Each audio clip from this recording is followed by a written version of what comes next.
Éternel Abraham, Isaac et Jacob, au nom de Jésus-Christ de Nazareth, reçois la louange, la gloire et l'adoration. Sois les ovations de tout ton peuple à travers toutes les nations de monde. Père, sois glorifié, sois honoré. Pour cet instant que tu rends disponible afin que ton peuple, ceux que tu rassembles autour de ce groupe que tu as mis en place, Éternel, ce peuple que tu rassembles peut en cet instant venir encore boire à la source que tu rends disponible pour lui via tes serviteurs, via ton serviteur, le professeur Patrice de Jésus, que tu infuses de ta sagesse, de ta science et de ta connaissance et de tes révélations. Père, merci de ce que tu nous as accordé encore une semaine passée, durant une semaine passée, le souffle de vie.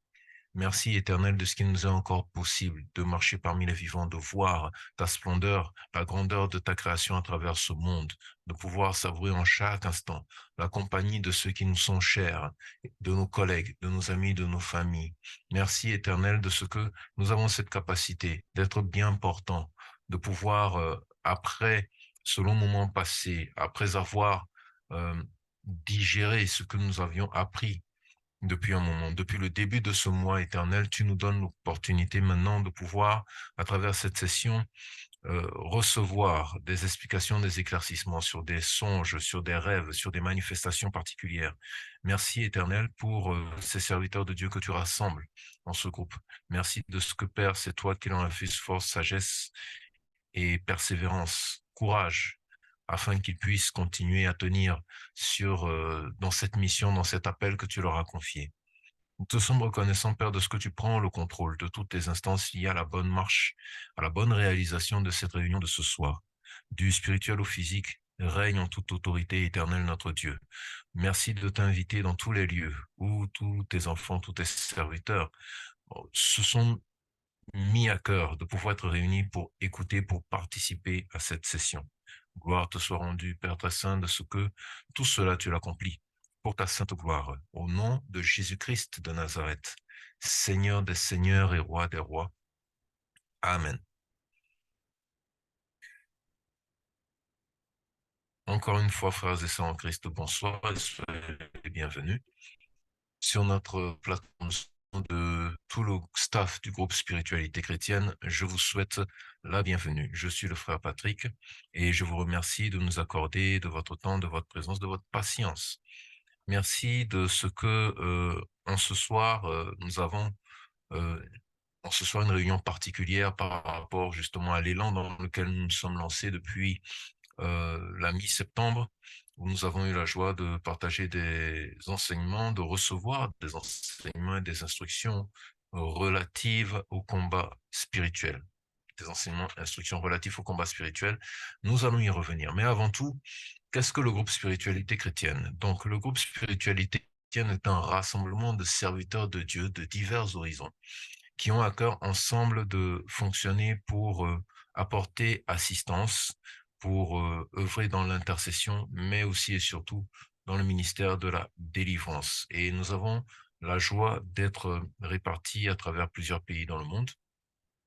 Tout d'abord, au Canada, où se trouve notre standard et le numéro auquel, selon sa disponibilité, le professeur répond, c'est le +1 438 763 41 87. Aux États-Unis, le pasteur Jasper répond au +1 954 548 44 07. Le pasteur Pelé est joignable au +1 346 219 13 23. La sœur Caroline répond au +1 347 301 64 32. En France, la sœur Jenny est joignable au +33 6 03 93 32 29.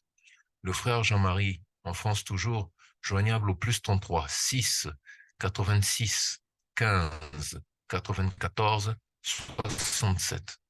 Le frère Gary répond au +33 6 13 47 74 01. Maman Denise est joignable au +33 6 11 76 98 24. En République démocratique du Congo, notre doyen Papa Zéphirin répond au +243 813 022 576. En Côte d'Ivoire, le frère Franck répond au +225 47 29 17 05. Au Bénin, la sœur private est joignable au plus 229 62 02 11 41. Et moi-même qui vous parle, le frère Patrick, je suis joignable au plus 228 93 53 21 93. Bien entendu, chers frères et sœurs en Christ, chaque personne que je viens de citer a une vie et donc des engagements, des responsabilités qui peut-être au moment où vous les contacterez ne permettraient pas une certaine disponibilité de leur part. Merci de prendre patience, de réessayer un peu plus tard ou de me laisser un message directement afin que, compte tenu de votre besoin et de votre localisation, je puisse vous réorienter, vous reprogrammer pour toute autre assistance à votre sujet. Notre assistance, euh, ici dans le groupe Spiritualité chrétienne, est particulière et répond à certaines exigences. Premièrement, nous ne pouvons intervenir exclusivement qu'avec des chrétiens baptisés par immersion au nom de Jésus-Christ de Nazareth. Donc, si vous êtes dans la chrétienté, dans une dénomination quelconque, et que vous n'avez pas encore pris un baptême par immersion, l'expérience nous a montré que le travail n'aboutit pas et nous avons plusieurs enseignements dans nos publications qui expliquent pourquoi est-ce que ça ne marche pas et pourquoi nous sommes, pour des raisons d'efficacité et de gain de temps, concentrés sur cette disposition. C'est la première disposition. La deuxième, c'est que lorsque vous venez vers nous pour une assistance, mis à part le protocole de travail qui vous sera fourni au premier contact, nous insistons sur le fait que vous suiviez nos vidéos, que vous remontiez dans toutes les vidéos, toutes les publications vidéo, tous les enseignements que nous avons faits qui sont disponibles sur nos diverses plateformes, car la délivrance, même si elle n'est pas donnée par un homme, mais qu'elle est le don du Seigneur des Seigneurs et Roi des Rois, Jésus-Christ de Nazareth, et qu'il le donne à qui il veut, la délivrance doit reposer sur des bases solides, sur un enseignement ferme qui permet à la personne qui passe par le processus de la délivrance de pouvoir d'abord être édifiée correctement, de voir ses erreurs, ses incompréhensions, les mauvaises actions qu'elle avait posées compte tenu du mauvais enseignement qu'elle avait reçu et donc enrichir les aveux qui sont nécessaires à sa délivrance. Donc, nous avons, comme je le dis, à travers nos plateformes, pas mal de publications de nos réunions passées, de nos enseignements passés qui parlent abondamment de cela. Et en termes de plateforme, il s'agit de spiritualité chrétienne sur Facebook. Donc, il y a un groupe qui est présent depuis plusieurs années à travers lesquels vous avez des posts particuliers, les affiches de nos enseignements ainsi que des redons. Également, le groupe Spiritualité chrétienne Patricio de Jésus sur YouTube, où se retrouve l'ensemble de toutes les réunions Zoom enregistrées que nous avons réalisées et à travers cela, vous pourrez à loisir donc remonter entre griffes dans le temps pour pouvoir vous imprégner au maximum de tout ce que nous disons, de tout ce que nous enseignons, de toutes les vérités que nous rendons disponibles et pouvoir les confronter par rapport aux réalités que vous avez vécues et voir où ont été les erreurs et où sont les corrections, où doivent être apportées les corrections. Également, le groupe Telegram Kingdom Gates, les portes du royaume. Ici également, nous avons la joie de mettre disponible l'ensemble des rendez-vous Zoom et également leur rediffusion, leurs enregistrements audio, mais également de temps en temps, vous avez des exhortations, des enseignements particuliers. Et beaucoup de choses sont partagées sur cette plateforme où se trouvent beaucoup de membres maintenant, 106 membres. Et voilà, donc à partir de ces plateformes, vous pouvez retrouver tout l'ensemble de toutes nos diffusions, enseignements et instructions pour vous permettre de comprendre ce qui, pendant plus de 4 ans d'expérience, fait le cœur de notre philosophie ou de notre protocole de travail par rapport à l'appel que l'Éternel a nous accorder de participer à son œuvre. C'est son œuvre, à lui en soit rendu toute la gloire pour l'éternité. Amen. Nous annonçons également que dans notre groupe, nous avons finalement mis en place un département qui est responsable de recevoir l'ensemble des dons et donations volontaires de la part de toute personne qui nous suit. Et pour ce faire, 3 personnes sont responsables de cela. Le professeur Patricio de Jésus au +1 438, pardon, 763 41 87. Notre doyen papa Zéphirin au +243 813 022 576 et moi-même le frère Patrick au +228 93 53 21 93 via WhatsApp. S'il vous plaît, nous insistons sur une disposition. Nous voulons vous rappeler à faire preuve de vigilance, de sorte que vous puissiez comprendre et accepter que jamais au grand jamais, aucune de ces 3 personnes responsables de recevoir vos dons, vos dîmes, vos offrandes et autres dons volontaires ne vous contacteront jamais directement pour vous inciter, vous motiver ou vous contraindre à le faire. Nous ne déléguerons également personne pour le faire. Donc, si vous êtes contacté par qui que ce soit, pour vous dire qu'il est envoyé par le groupe Spiritualité chrétienne pour recevoir vos dons, c'est que vous êtes en face de quelqu'un qui essaie de vous arnaquer ou de vous extorquer des fonds. Restez vigilants. Nos contacts sont ici, disponibles. Vous pouvez nous contacter par WhatsApp pour tout besoin. Ensuite, ne vous condamnez pas. Une offrande reste une offrande, quelle que soit la valeur de cette offrande. Donc, le reste, c'est entre vous et Dieu.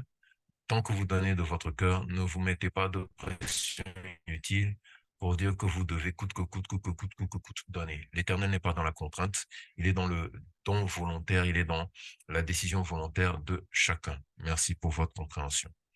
Dernière annonce avant que nous puissions aller plus loin. Nous rappelons à l'audience qu'il est formellement interdit, et j'insiste sur le formellement interdit, d'écrire aux professeurs et aux modérateurs durant la réunion Zoom sur leur contact personnel, d'écrire ou d'appeler. Cela dérange et perturbe le bon déroulement de la réunion pour tous les participants. Tout commentaire et discussion doivent passer par le chat de la plateforme Zoom. Tout contrevenant sera expulsé de la réunion. Merci pour votre compréhension. Encore une fois, bonsoir, soyez les bienvenus. Ce soir, nous abordons une séance particulière qui est questions et réponses sur les rêves, la spiritualité, le mysticisme et l'occultisme. Et qu'est-ce qu'il y a de particulier dans cette séance? C'est que tous ceux qui assistent à cette séance ont la possibilité de pouvoir demander la parole afin d'activer leur micro pour pouvoir poser leurs questions ou leurs rêves directement au professeur pour avoir une facilité d'interaction avec lui. Donc, pour ce faire, vous pouvez taper dans le chat que vous avez une question, que vous avez un rêve. Vous pouvez taper vos rêves dans le chat par écrit si l'environnement dans lequel vous êtes ne vous permet pas de bénéficier de certains calmes. Et à partir de là, je pourrais lire ce rêve et demander l'interprétation au professeur qui sera ravi de le faire pour vous. Ensuite, le cas échéant, si besoin est, nous pouvons vous demander d'activer vos micros. Professeur Patricio de Jésus, bonsoir.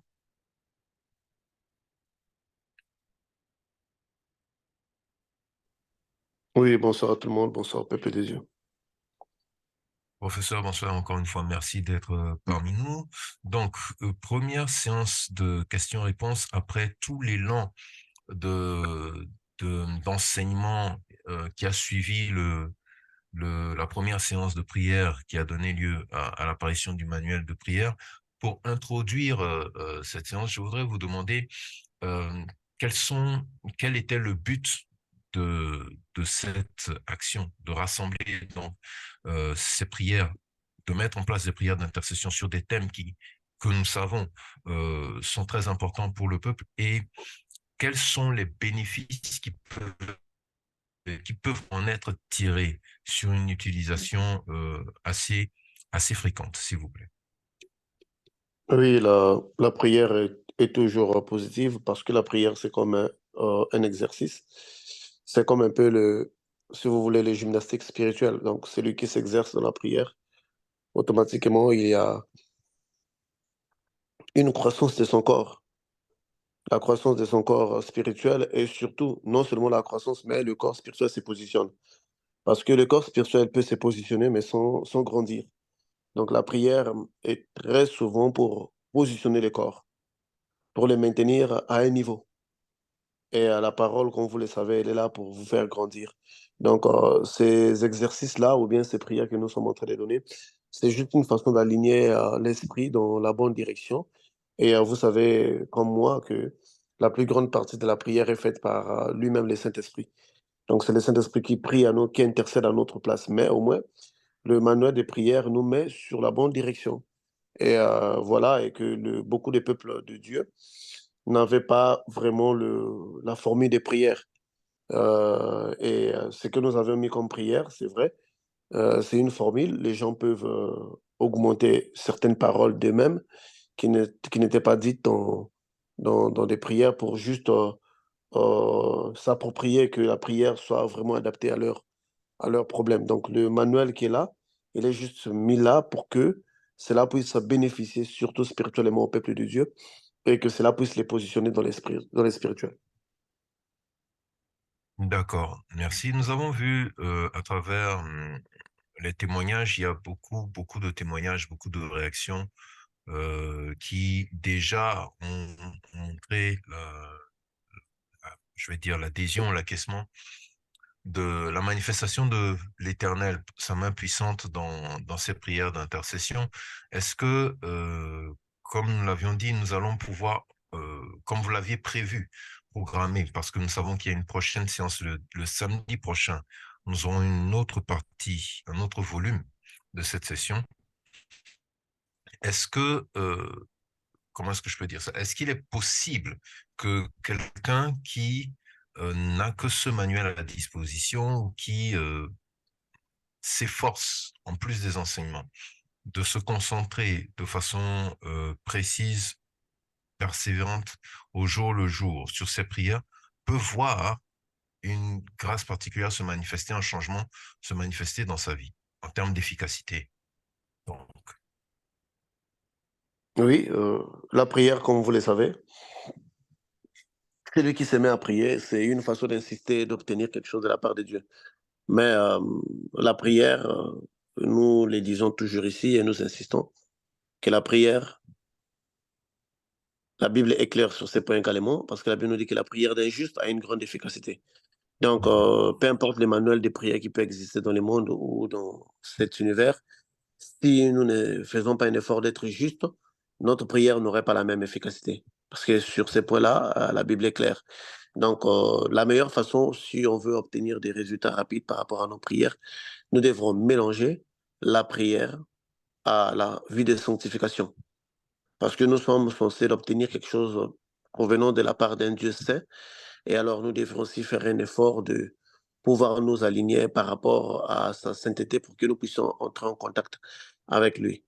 Donc, la prière, oui, les manuels sont là et ils peuvent produire des effets immédiats. Ce qui concerne la protection quand la personne est subitement attaquée, les manuels peuvent être d'une efficacité énorme pour donner réponse à une défense rapide par rapport à l'attaque que la personne subit. Mais toutefois, si on veut aller loin avec cela, nous devrons toujours faire un effort de nous aligner avec Dieu. Vous savez, Dieu nous accepte tels que nous venons.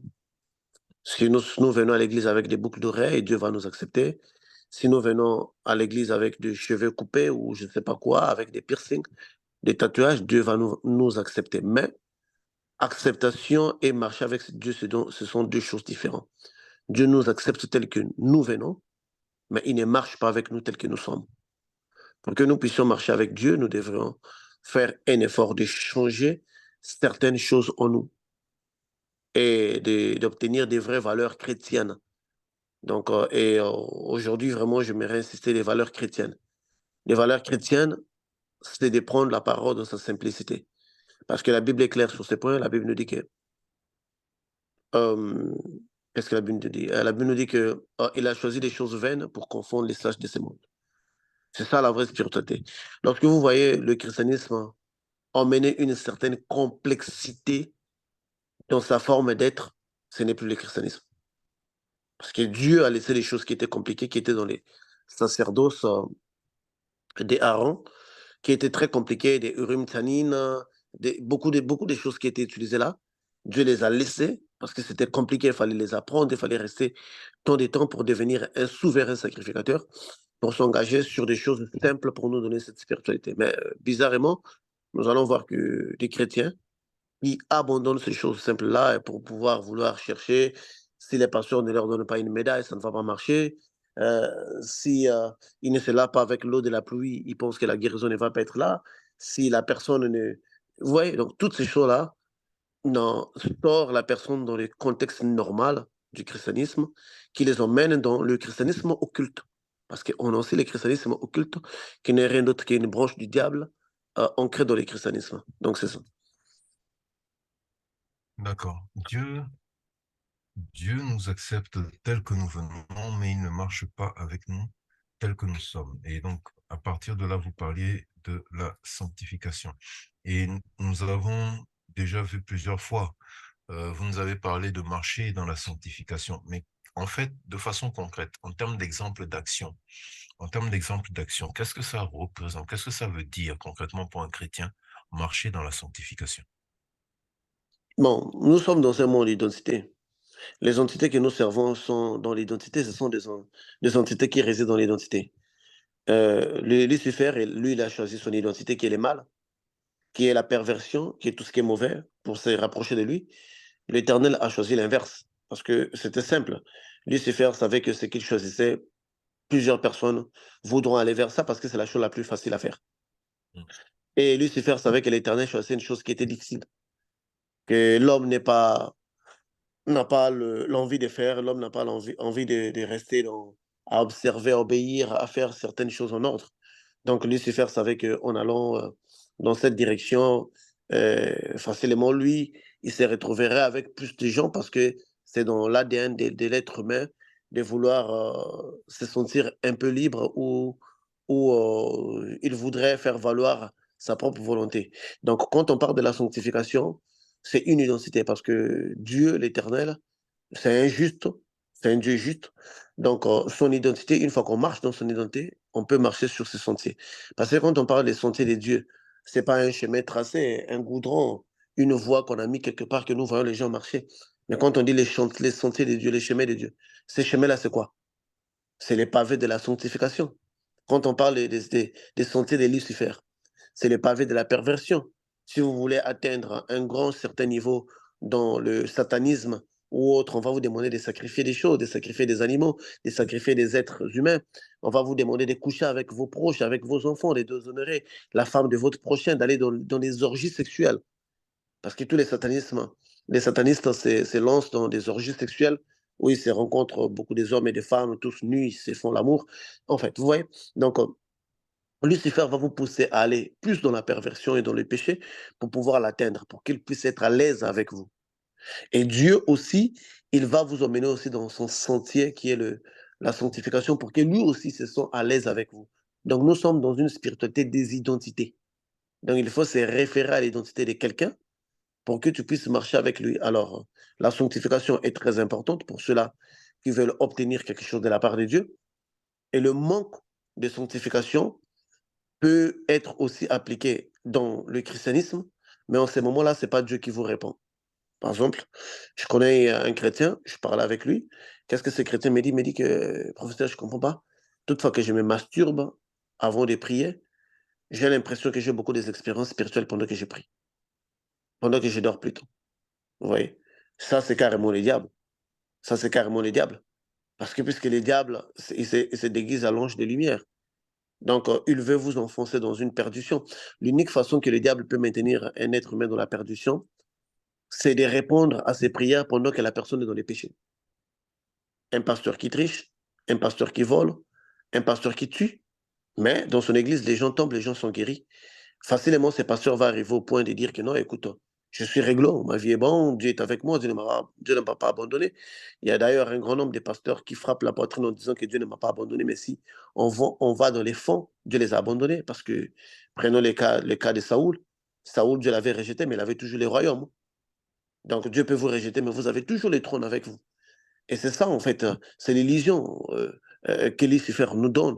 Donc, la sanctification, c'est un moyen de se mettre sur le sentier de Dieu. Ce sentier-là, ce n'est pas un goudron, ce n'est pas une voie, mais c'est plutôt cette ligne-là de droiture et d'harmonie avec ces dieux, dans la crainte et, euh, et dans la sanctification. C'est ça, le sentier de Dieu. Donc, si nous voulons obtenir, nous voulons ramasser le grand trésor, qui est sur les sentiers de Dieu, nous devrons utiliser les GPS que nous appelons la sanctification pour marcher droitement sur ce chemin. C'est comme ça. Mhm. Ceux-là qui vont vers les diables, ils savent ce qu'ils font. Ils savent les sacrifices qu'ils font. Ils savent les bêtises qu'ils ont fait. Ils savent tous les mal qu'ils ont fait pour en arriver là, pour être plus proche du diable. Donc, c'est carrément l'inverse. Merci. Et cela m'amène à poser la question parce que l'évocation des pasteurs qui sont dans le péché, dans la perversion, mais qui voient le Saint-Esprit à l'œuvre, ou voient des manifestations plutôt, je devrais dire, euh, ça m'amène à poser la question de la grâce et du salut. Je sais que en aviez parlé entre-temps, mais si on peut revenir dessus, quelle est la différence entre la grâce et le salut? Euh, la grâce, ça nous favorise d'obtenir le salut. On ne peut pas obtenir le salut sur la grâce, mais on peut pas obtenir le salut sur la grâce, mais on peut obtenir la grâce sur le salut. Il y a une grande nuance dans ça. Il y a beaucoup de gens que Dieu a fait grâce, mais qui n'ont pas obtenu le salut. Dieu l'a fait grâce d'être guéri d'une maladie. Dieu l'a fait grâce d'être sorti d'une situation, de sortir d'un accident vivant. C'est une grâce. Mais est-ce que toutes ces personnes-là que Dieu euh, retire des situations graves, des situations de mort, des situations de pauvreté, ces gens-là sont toujours sauvés? Non. Non. Mais au contraire, dans les saluts, c'est ça qui est le plus mieux. Alors, dans le monde que nous sommes, le monde physique ou le monde spirituel, c'est un monde d'intérêt. C'est un monde d'intérêt dans lequel que, si Dieu sait que vous avez l'art de parler, l'art de communiquer, l'art de prêcher, l'art de toucher les âmes, vous avez développé une certaine méthodologie pour pouvoir gagner des âmes, la grâce peut être là qui vous permet de continuer d'être comme étant son serviteur. Mais le salut n'est plus là. Le salut n'est plus là parce qu'à un certain moment, lorsque le salut devient une priorité pour Dieu, même les vases impurs sont utilisés pour que ce salut-là arrive. Nous l'avions vu avec Moïse en train de traverser le fleuve, la mer Rouge plutôt.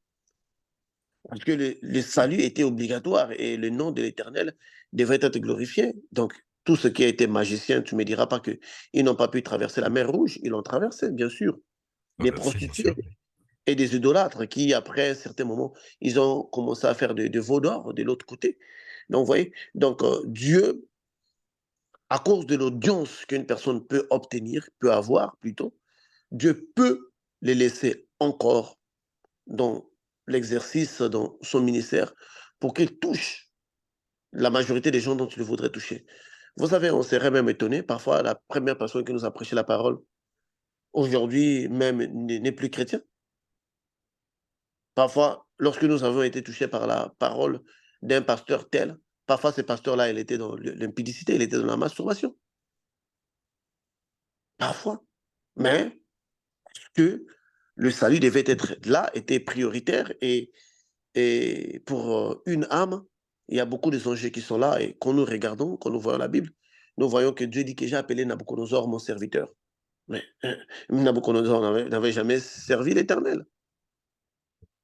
C'est après sa folie qu'il avait reconnu l'Éternel comme étant le Dieu des dieux. Dieu dit que j'appellerai la Syrie, mon serviteur, pour venir au secours de... Vous voyez? Donc, pour que Dieu atteigne ses objectifs, il y a des personnes qui deviennent des canaux plutôt. Et ces personnes ne doivent pas penser qu'ils sont sur la bonne voie. Ils ne doivent pas penser qu'ils sont sur la bonne voie parce que Dieu, pour obtenir, pour gagner une âme, il utilise même les démons. Et c'est biblique.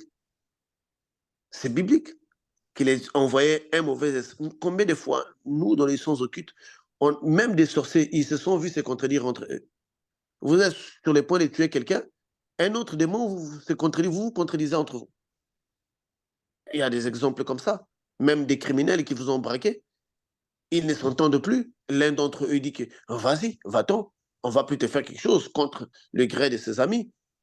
Mais ça ne veut pas dire que parce que Dieu est passé à travers ce criminel-là, que ce criminel-là devient saint, il devient quelqu'un qui va être sauvé. Donc pour dire que l'enjeu pour récupérer l'âme est tellement trop complexe que Dieu peut utiliser ce qui est sur place. Moi, les gens qui ont commencé à me parler de l'Éternel, c'est quand j'étais dans l'occultisme, je connaissais l'Éternel parce que j'étais chrétien, je suis tombé dans l'occultisme et je suis redevenu chrétien. Mais il y avait des esprits qui m'ont renforcé les points de vue de l'Éternel, qui m'ont dit qu'écoutez, un maître fondateur d'une religion, un Satguru, une personne qui s'activait dans la vision intérieure de ses disciples, qui donnait des leçons dans les mondes intérieurs, dans les mondes spirituels à ses disciples, mais qui dit que ne vous trompez pas, ceux-là qui sont pour l'Éternel viendra les chercher. C'est une vérité. C'est une vérité. Donc, quand on dit les voies de l'Éternel sont impénétrables, c'est à ça qu'on se réfère. Donc, j'aimerais juste dire que beaucoup de pasteurs aujourd'hui, ils occupent une certaine tâche donnée parce que le peuple de Dieu, c'est une bergerie. Il doit toujours avoir un berger devant qui doit les leader. Mais ces personnes-là, parfois sont comme Moïse. Ils verront la terre promise, mais ils n'entreront pas. Il y en a beaucoup comme ça. Donc, pour que le peuple de Dieu continue de croire, le peuple de Dieu continue d'avancer, Dieu peut bel et bien laisser le spectre de miracles entre les mains de ces peuples-là, de ce berger-là plutôt, qu'il fasse des miracles, qu'il prêche. Et ça, c'est le typique de Judas qu'on nous voyons dans la Bible. Judas n'avait jamais été banni. Quand les apôtres étaient partis faire des miracles, quand ils étaient allés prêcher, Judas aussi se réjouissait d'avoir chassé les démons, d'avoir fait tout ce qu'il avait à faire. Vous voyez? Il était là. Donc, ça voudrait dire que une âme qui s'est perdue, si cette âme-là va sauver 1000 âmes, l'équation est claire. L'équation est claire. C'est un commerce. Ce sont des calculs. Parce que si ce n'était pas une question de faire des bons calculs, pourquoi Jésus serait mort? L'Éternel pouvait dire, bon, laissez-le trouver, débrouiller, trouver les moyens qu'ils pourront, nous on peut trouver d'autres choses. Mais non. Parce que les enjeux étaient grands et les sacrifices aussi, un grand sacrifice aussi a été donné. Donc, il y a, donc, il y a les pasteurs et il y a les brebis. Dans les choses de Dieu, les brebis ont une grande valeur plus qu'un pasteur. Mais quand nous allons dans la configuration de l'Église semble donner une image dans laquelle les pasteurs seraient plus importants que les brebis. Ça, c'est faux. Et ça, c'est archi faux. Les brebis sont toujours plus grands que le pasteur. Donc, nous devrons nous tenir à cela et comprendre que les choses de Dieu sont ainsi. Donc, la grâce peut continuer d'être là. Tu peux continuer à délivrer les gens. Tu peux continuer à prier et faire guérir les gens. Mais parfois, ta conception, ta façon, ta façon d'avancer dans les choses de Dieu n'est plus exacte. N'est plus exacte. Et ça, c'est un indicateur très, très, très trompeur. Alors, on ne devrait pas se fier à cela. Notre thermomètre, notre écran de se mesurer doit toujours être dans notre sanctification et la crainte de l'Éternel. La crainte de l'Éternel est liée à l'alliance que vous avez avec Dieu, n'est pas liée forcément à vos cohabitations. Tu peux cohabiter avec un voleur, mais toi, tu as une alliance de crainte dans laquelle toi, tu te mêles pas de ses affaires. Mhm. Tu peux être avec un patron franc-maçon. Toi, tu as l'alliance avec Dieu dans laquelle toi, tu ne te mêles pas des affaires des francs-maçonneries. Mhm. Il fait sa vie et toi, tu fais ta vie avec. Donc, c'est vraiment très beaucoup avec l'alliance que nous avons avec Dieu et non forcément avec la cohabitation que nous avons. Et Mhm. ça, nous l'avons vu avec des femmes, des hommes, des maris, des servants de Dieu qui, euh, qui disent que non, cette servante de Dieu n'est pas bonne. Comment toi, tu vas à l'église, tu fais ça, tu as tombé. Non, c'est comme c'est normal. Elle est tombée par rapport à votre alliance à vous deux. Est-ce qu'elle est tombée par rapport à l'alliance de Dieu? Est-ce qu'elle a rempli son... Et d'ailleurs, on les voit même dans plusieurs, d'ailleurs, c'est un exemple très pratique, avec plusieurs femmes des servants de Dieu. Des servants de Dieu. Combien de femmes des servants de Dieu sont passées dans les réseaux sociaux pour dénoncer que leur mari n'était pas bon? Mais Mhm. est-ce que ça affecte son manteau ou ça affecte l'alliance du mari avec... Si le mari avait échoué dans son rôle d'être un bon mari pour toi, ça ne veut pas dire qu'il est un bon serviteur pour Dieu. puisque nous sommes dans un monde des rôles. Nous mhm, jouons un rôle partout, nous jouons un bon rôle au travail, nous jouons un bon rôle à l'église, nous jouons un bon rôle à la maison comme étant les pères des enfants. Nous avons vu des bons maris, mais qui ne sont pas des bons maris, mais qui ne sont pas des bons pères. C'est un bon mari, mais qui n'est pas un bon père parce qu'il ne sait même pas mettre les enfants sur la bonne voie ni les encadrer. Nous avons vu des bons pères qui ne sont pas des bons maris. Il est là mhm. pour ses enfants, mais il n'est pas là pour sa femme. Il maltraite sa femme, mais rien ne peut manquer à ses enfants. Donc, le simple fait que l'être humain échoue dans un rôle ne veut pas dire qu'il a échoué dans sa totalité de son ministère. On n'aime pas Voilà. par rapport à un autre rôle qu'il est en train de jouer forcément. Oui, par rapport à son rôle, à son rôle. Moi, tu peux m'appeler le frère Patrick, je peux ne pas vouloir parler avec toi. Mhm, J'ai échoué parfois dans ce que je devrais faire à cet instant-là. Est-ce que je mhm, n'ai pas parlé avec Dieu? mhm. Donc, tu ne peux pas prendre cette particularité-là pour dire que voilà, ça, c'est un faux serviteur de Dieu. Mais non.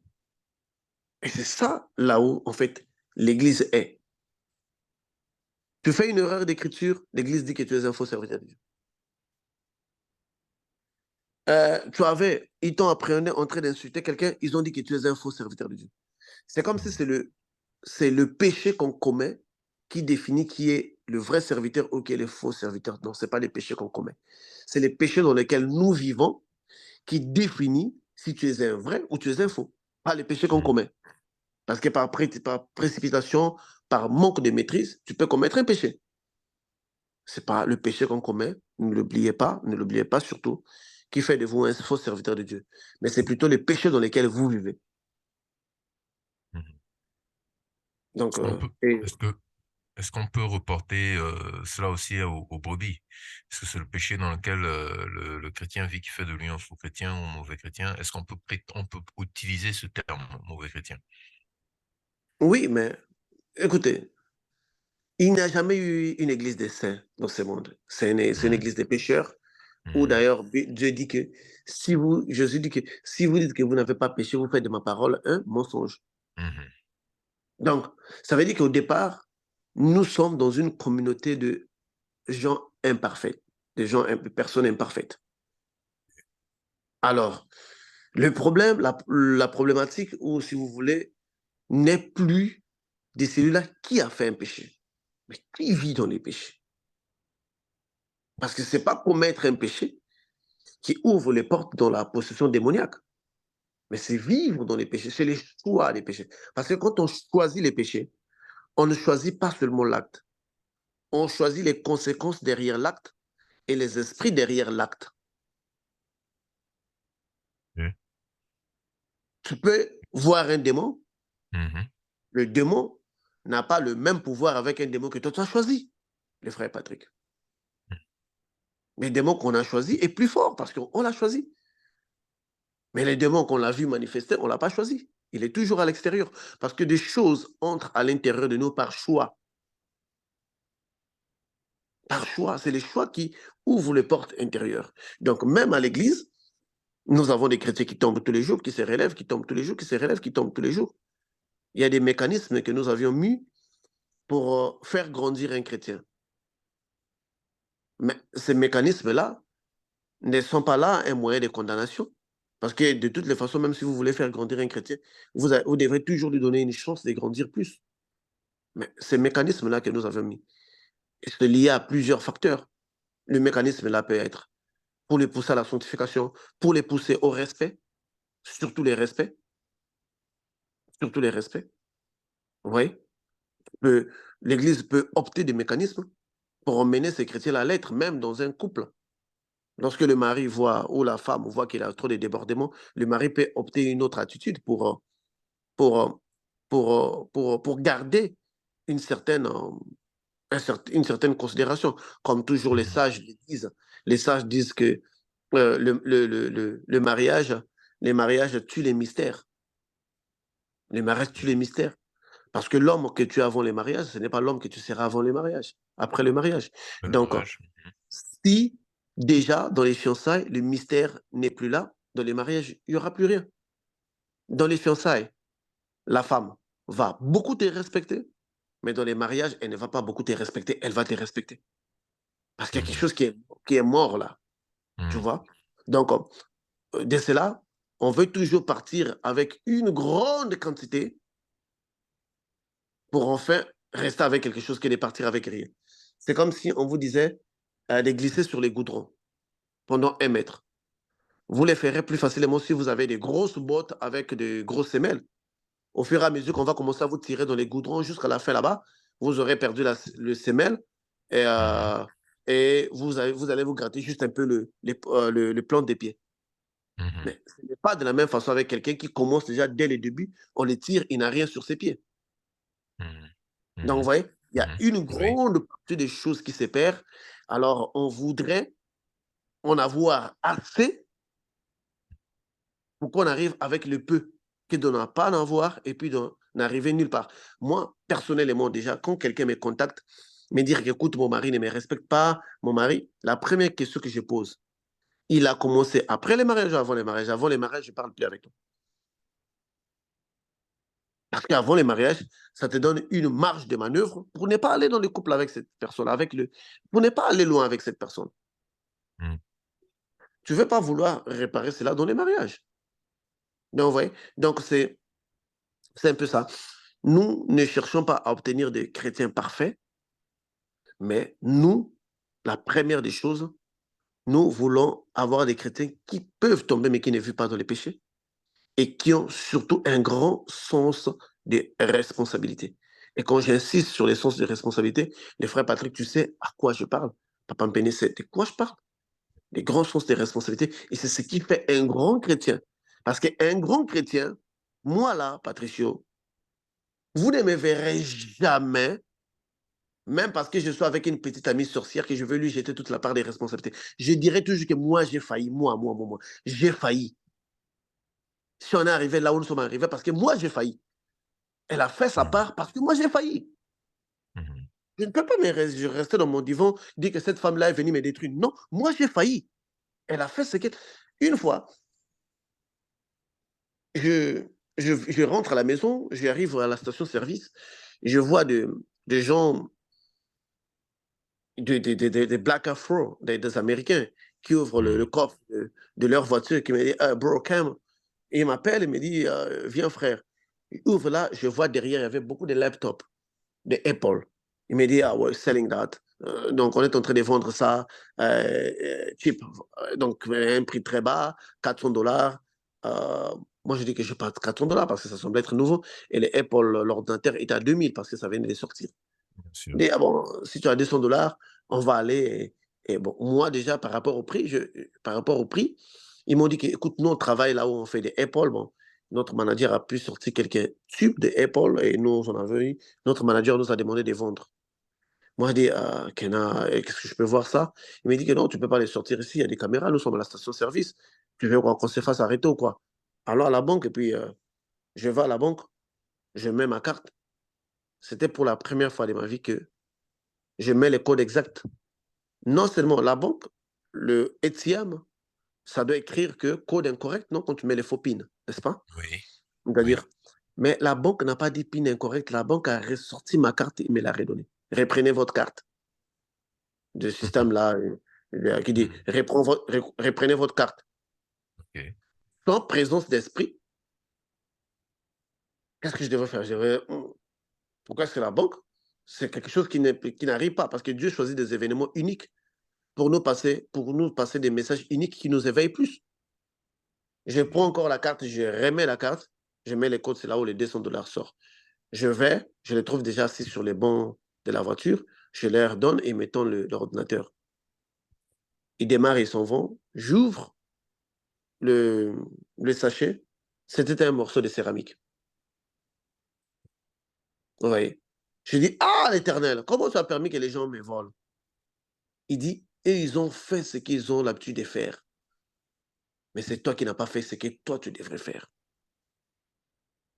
Tu ne OK. devrais pas acheter quelque chose de volé. Et ils n'ont pas failli.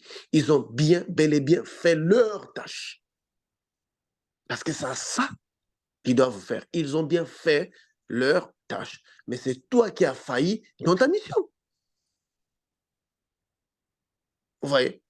Donc, ça, quand Dieu vient avec des choses comme ça nous apprend à nous voir nous-mêmes comme étant les systèmes, l'orbite dans lesquels toute la rotation s'est faite tout autour de nous. C'est nous-mêmes la pesanteur. C'est nous-mêmes la pesanteur. Vous voyez, Et donc l'éternel, jusqu'où peut-on aller par rapport à cette responsabilité? Jusqu'où peut s'étendre la responsabilité, pas la seulement dans la concrété, mais responsabilité dans la doit spiritualité? s'étendre.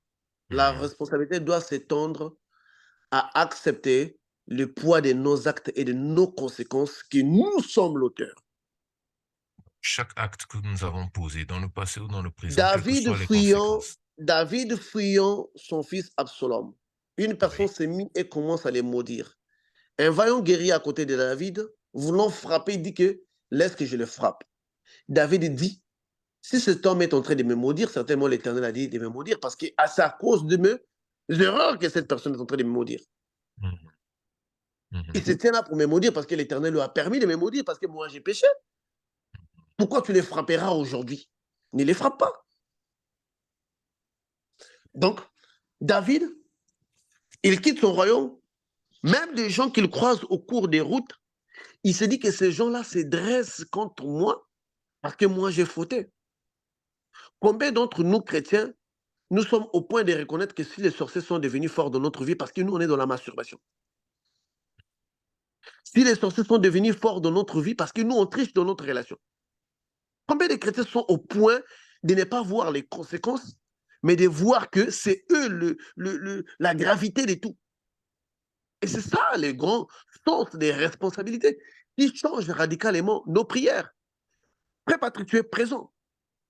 Combien de Mmh. chrétiens se sont frustrés contre nous après avoir fait une prière de délivrance dans lesquelles eux, ils nous ont dit des mensonges dans les aveux? Beaucoup, beaucoup. La même personne qui te dit des mensonges dans les aveux, demain, il veut te tenir responsable pour l'acharnement démoniaque dans sa vie. Oui, ça on veut Ils tout veulent ça. que... Oui, ça dit, la personne arrive à un point, il pense que parce que lui, il est attaqué par les démons, toi, tu ne peux pas manger, toi, tu ne peux plus rire. Toi, tu ne peux plus dormir en paix. Tu ne peux plus faire tes courses. Tu ne peux plus poster tes vidéos sur TikTok parce que lui, il est attaqué. Mais non, tu vois. Et ça, c'est les manques. On ne peut pas arrêter de vivre parce que les gens se sont mis dans des trous. Non. Les gens doivent continuer leur cours de vie. On voit cela dans la famille. Parce que quelqu'un souffre dans la famille, il lui manque 200 $ pour faire les commerces. Ce qui réveille, t'a dit que le frère Patrick, toi, tu ne peux plus poster une photo bien habillée ou la photo de l'anniversaire de ta fille. Qui t'a dit parce que toi, il te manque 200 $ pour faire les commerces, moi, je ne peux plus faire l'anniversaire de ma fille? Qui vous a dit ça? C'est-à-dire qu'il y a des gens qui veulent que vous arrêtez de vivre parce qu'ils sont dans les problèmes. Et ça, c'est injuste. La responsabilité va de toutes les façons. Je suis en train d'écrire un peu des expériences de combat là. Si vous Oui. voyez, je n'ai incriminé personne. Moi, c'est moi qui m'acharne dans les rapports sexuels anal. C'est moi qui m'acharne. Ai-je dit que la femme m'a séduit dans ça? Non. Elle m'a montré, j'ai aimé, j'ai développé l'addiction. Mmh. Je suis allé, je m'enfonçais dans ça. Et Et donc si longtemps que nous n'allons pas développer, de comprendre que c'est nous la gravité, c'est difficile que nous obtenons si rapidement des délivrances de la part de l'Éternel tel que je l'avais obtenu. et donc à partir de ce moment-là, en fait, c'est là que vient tout le poids de la repentance qui ouvre la porte à la délivrance, donc. Oui, parce que il y a des repentances qui n'emmènent pas à la délivrance. Il y a des repentances qui emmènent la délivrance. Oui. La repentance qui n'emmène pas à la délivrance, c'est cette repentance-là que nous avons besoin pour réconcilier avec un problème donné. Par exemple, je suis malade, je me réponds parce que je me rends compte que je suis malade parce que j'avais volé quelque chose du frère Patrick, qui a fait un fétiche, et ce fétiche la matin parce que j'ai couché avec la femme de quelqu'un. Vous voyez? Ma repentance, je suis en train d'essayer de réparer le problème qui m'arrive par rapport à la porte que j'ai ouverte. C'est une repentance qui n'emmène pas forcément à la délivrance parce que tu veux juste traiter les problèmes et tu ne veux pas traiter les fonds. La repentance qui nous emmène à la délivrance, c'est celle que nous voulons changer pour cette situation et pour des situations qui viendront après. Notre mode de pensée, nos objectifs de Mon vie, notre notre façon notre mode d'agir. de pensée, notre objectif de vivre, je vous dis, depuis cette dame-là jusqu'à aujourd'hui, je ne peux jamais chercher à aller dans des rapports sexuels. Ah non, même si une femme me les propose, je n'irai pas. Je ne me suis pas repenti par rapport aux conséquences que cela m'avait engendré avec cette femme, mais je me suis repenti pour tous les restes de ma vie. Mhm. Même si j'ai donné 25 dots pour une fille, cela me va pas me donner le droit de dire que parce que je l'ai dotée, redotée, surdotée ou je ne sais pas, parfaitement dotée, que je dois me livrer, m'enflammer dans toutes les folies euh, euh, euh, euh, euh, euh, sexuelles avec elle. Je me suis repenti avec une et pour toutes les personnes qui viendront par la suite. Et cette attitude, cet engagement responsable-là, c'est ça qui penche le cœur de Dieu en ta faveur.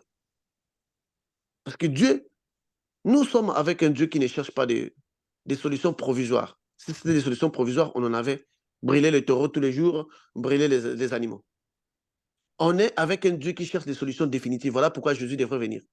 Un son éternel, un son qui ne finit pas, un son qui n'expire pas, un son qui est au-delà du temps. Parce que c'est ça le son de Jésus.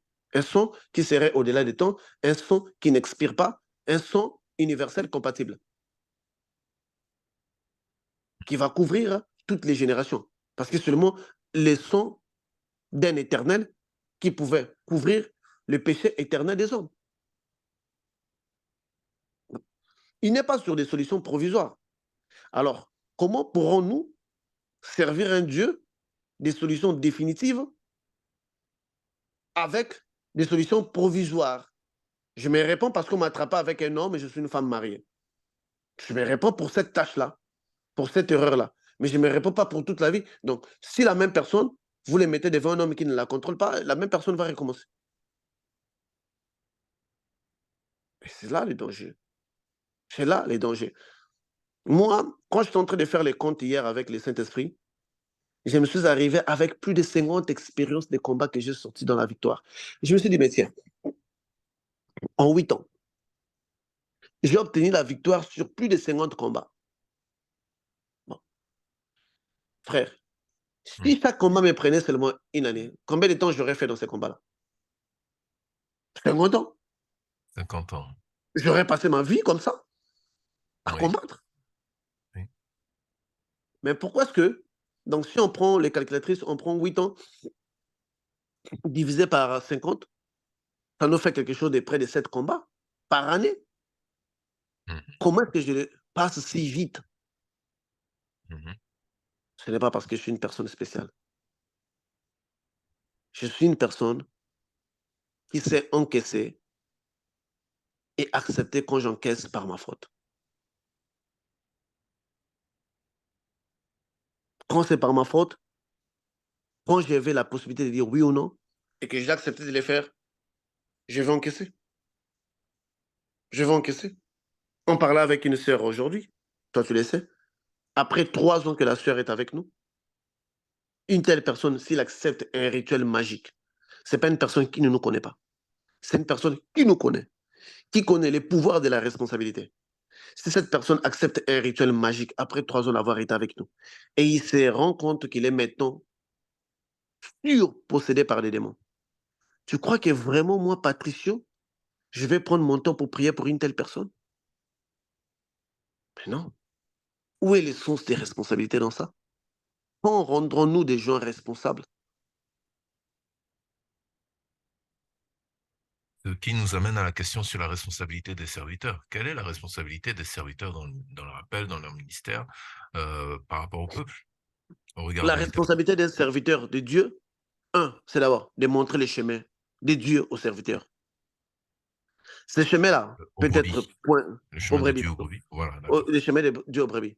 Ces Mhm. chemins-là peut être pointés avec exactitude ou avec des imperfections, mais les brebis doivent être à mesure de ne pas regarder les doigts qui pointent, mais de regarder la direction qui pointe. Par là, j'aimerais dire quoi? Un pasteur qui te prêche la sanctification, c'est pas parce que lui, il est tombé dans les péchés que toi, demain, tu vas les faire. Là, tu regardes les doigts qui pointent. Toi, tu ne dois pas regarder les doigts qui pointent. Tu dois regarder la direction qui te montre. Dans un adage africain, on dit un insensé C'est celui-là, en lui montrant la lune du doigt, au lieu de regarder la lune, il va regarder ton doigt.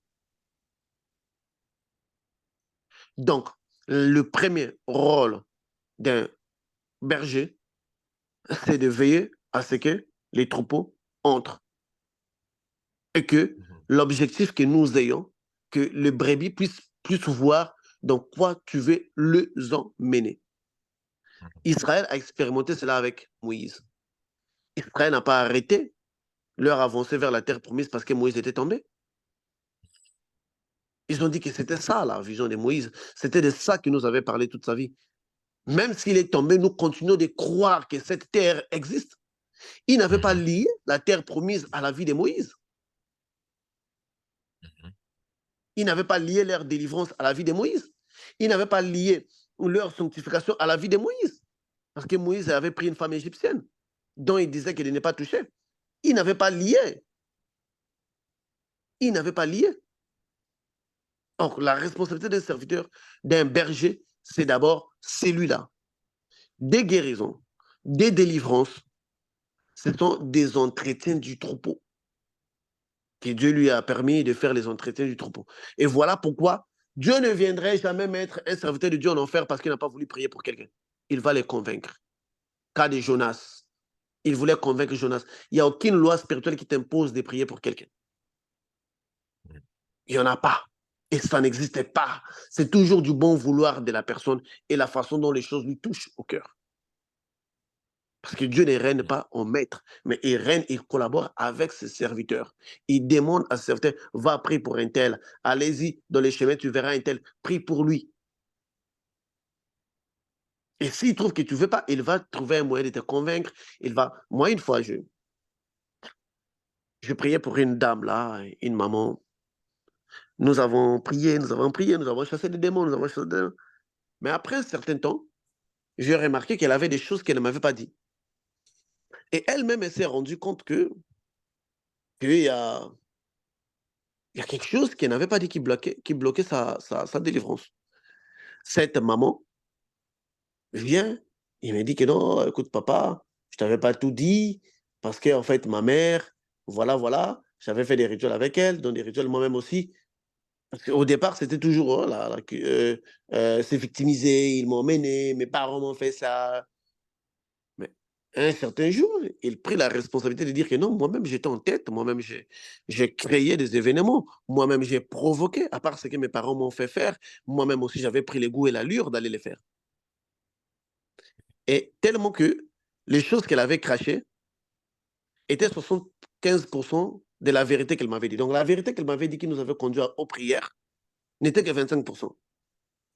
J'étais vraiment déçu de l'être humain, de voir comment est-ce qu'une personne peut arriver au point de retenir certaines vérités pour son propre salut. Je dors vers midi, dans lequel j'ai eu un rêve, je m'amusais avec mon fils, après je jette les ballons, je vais aller ramasser les ballons. Je regarde derrière, mon fils n'était plus là. Je voyais qu'il faisait sombre. J'ai commencé à chercher mon fils, à crier: «Tu es où? Je le sens, je le cherche». Je ne le trouve pas. J'ai marché de longs chemins. Il faisait déjà sombre, on devrait rentrer parce qu'à cette heure-là, on ne pouvait plus être dehors. Alors, tellement que j'avais cherché, je n'ai pas pu les trouver. Je tombe par terre, j'ai dit: «Bon, Seigneur, moi, je ne pourrais pas encaisser la perte d'un enfant parce que je t'avais dit que je ne suis pas venu pour enterrer des enfants. Ce sont mes enfants qui doivent m'enterrer. Je préfère que tu prennes ma vie». Je tombe par terre, désespéré. Après, je vois un petit enfant qui me dit qu'écoute, j'avais vu ton fils en train de s'amuser dans la maison là-bas au fond. Je vais dans cette maison-là et je vois mon fils était dans la chambre avec le garçon de cet enfant-là, d'une maman là en train de s'amuser. Je les retrouve, je les serre entre mes bras, je les ramène à la maison. L'Éternel me dit, tu as vu les degrés du désespoir. Les rêves étaient tellement réels que j'ai senti le poids, l'angoisse du désespoir et je me suis même réveillé en train de pleurer. Il m'a dit, tu as vu le poids du désespoir et de la douleur qui t'écœure pour ne pas accepter de perdre un enfant parce que tu l'avais dit de ne pas aller loin. Toi, tu as jeté les ballons, lui, il est allé loin. C'est le même degré d'angoisse que moi j'ai quand mon enfant va loin. Quand je te demande de prier pour quelqu'un, prie pour lui, je sais pourquoi je te demande de le faire. Prie pour cette dame. J'ai prié pour elle et La dame en question, c'est la maman qui avait témoigné, qui en avait fait les dialyses, que j'avais dit ne fais plus ça, ne fais plus ça. Elle est là, elle est vivante. Vous voyez? Pour dire quoi? Pour dire que c'est complexe. Nous avons une responsabilité. Mais si vous voulez bien les comprendre, allez à l'école. Les professeurs donnent des leçons. Mais quand il y a un zéro, c'est sur la tête de l'élève. C'est pas les professeurs qui se stagnent pour ne pas monter à une classe supérieure, mais c'est l'élève qui se stagne. Et ça, là, dans le christianisme, les gens n'ont pas conscience qu'il s'agit d'une école. Les gens n'ont pas conscience qu'il s'agit d'une école. À l'école, tout le monde ici, nous savions, les professeurs nous battaient, on répartait à l'école, hein. Personne ne pouvait convaincre ses parents à la maison, écoute, je veux parler parce que le professeur m'avait fait la pire avant. Parce que le professeur m'avait puni. Tes parents vont te dire volontaire répare là-bas, c'est un bon professeur. Tellement que le christianisme n'est pas considéré comme étant une école, on a des chrétiens révoltés, on a des chrétiens sensibles, des chrétiens qui pensent qu'ils peuvent intimider un serviteur de Dieu parce que tu n'as pas prié pour lui, il va plus donner les dîmes. Ils pensent qu'ils se permettent et tout. Justement, ils ont raison parce qu'il y a des serviteurs de Dieu qui fléchissent devant ça.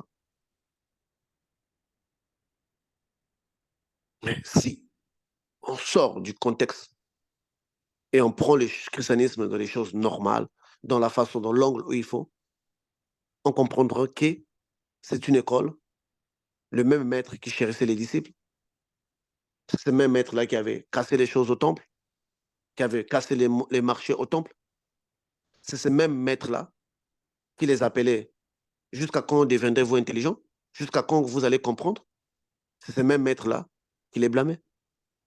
Chance de vipère. C'est ce même maître-là. Dire quoi? Pour dire que dans le christianisme, c'est devenu comme une couveuse de bébés qui, à la moindre tape, ils sont là et crient. Ils pensent que ça marche, ça marche pas. Donc, nous sommes dans une école, la responsabilité d'un professeur, c'est justement celui-là d'exposer des leçons, de permettre à la personne de les digérer. Parce que, frère Patrick, on ne peut pas quand même comprendre quelqu'un qui est avec nous pendant 3 ans, qui vient nous poser la question sur les karmas. Même toi-même, je pense que tu vas partir en boule quand même. Je ne réponds pas. Pourquoi nous avons sanctionné les frères dans le groupe? Parce que tu ne peux pas être avec nous pendant plus de 2 ans et tu te mets à prier pour des gens, leur donner des prières, pour des gens qui n'ont même pas une compréhension spirituelle des choses.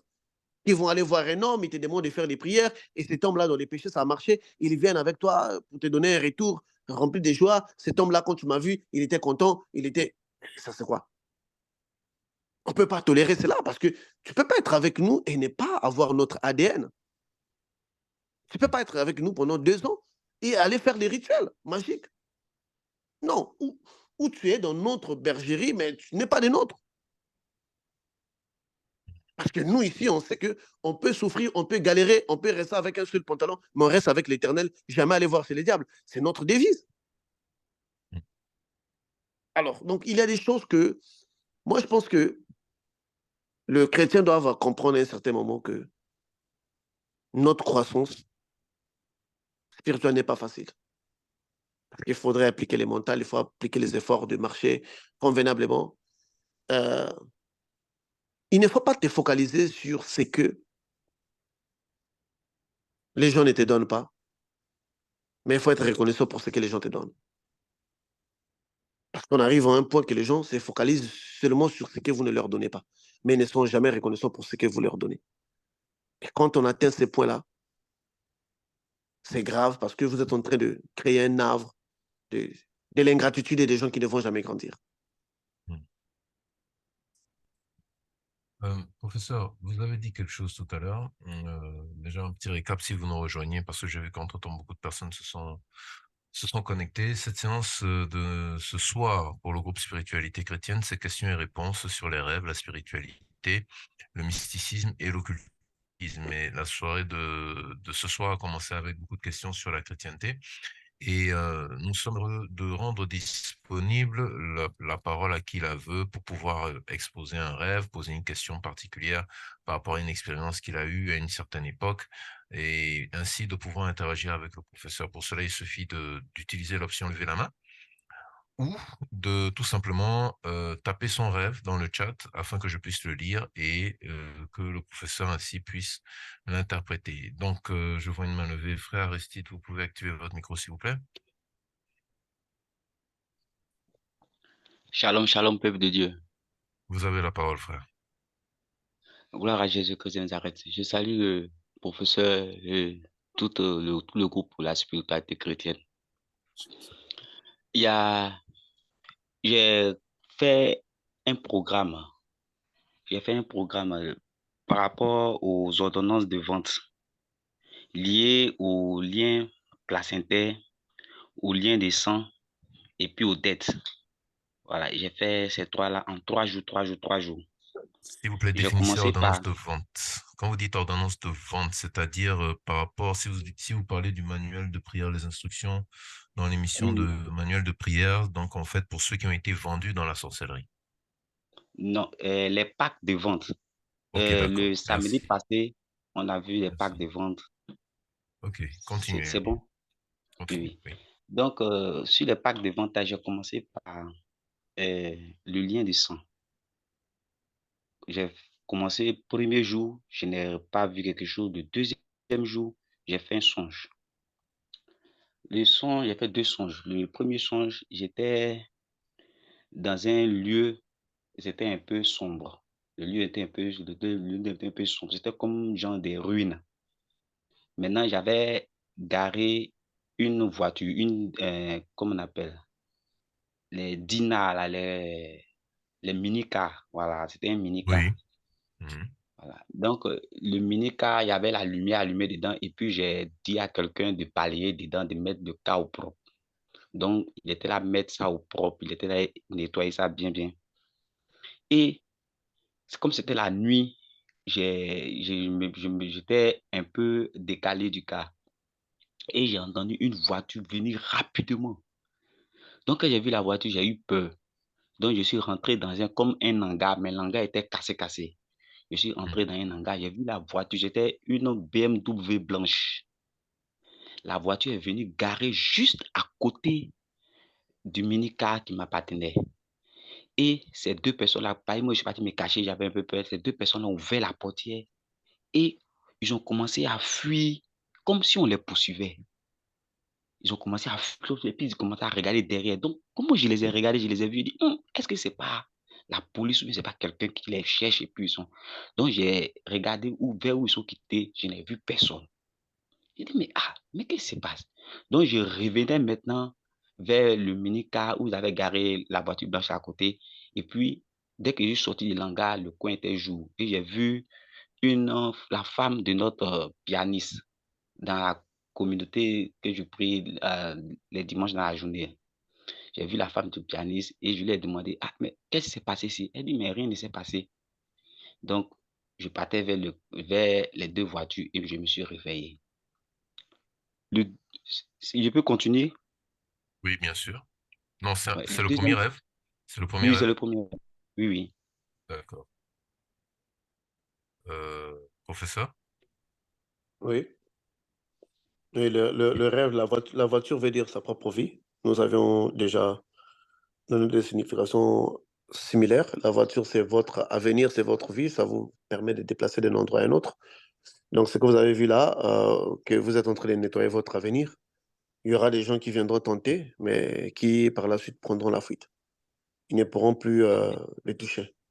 C'est vrai que vous traversez des situations de peur, où vous avez un peu peur, l'incertitude, mais votre rêve vous dit de ne pas avoir peur, même si vous n'êtes pas sur le point de protéger votre voiture, votre avenir.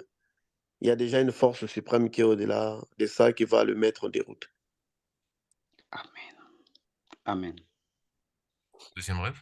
Oui, oui, le deuxième rêve, c'est je faisais la livraison avant. Avant que non, j'ai un travail maintenant, par la grâce de Dieu. Donc, c'était comme je partais faire une livraison. et il y avait des embouteillages. J'ai, J'avais un poste de police quelque part qui avait un corridor. Donc, arrivé vers le passé, à ce moment, j'ai pas de permis actuellement. Maintenant, j'ai fait mon permis. Et euh, la moto, les policiers là, ils s'acharnent sur les motos pour récupérer les motos qui n'ont pas de permis, qui n'ont pas de pièces. Donc, arrivé à un carrefour où j'étais encore devant, j'ai, je les ai contournés, au fait. Je les ai contournés. Mais en les contournant, ce qui m'a paru bizarre, c'est que j'ai eu l'impression que j'ai empoché la moto dans ma poche. J'ai empoché la moto, j'ai mis la moto dans ma poche. Et je suis parti, je les ai contournés et je suis arrivé un peu devant. Et puis, je suis remonté sur ma moto et j'ai continué à aller faire la livraison. Ça, c'est le pack de vente lié au lien de sang, là. Ce sont ces deux rêves-là que j'ai fait.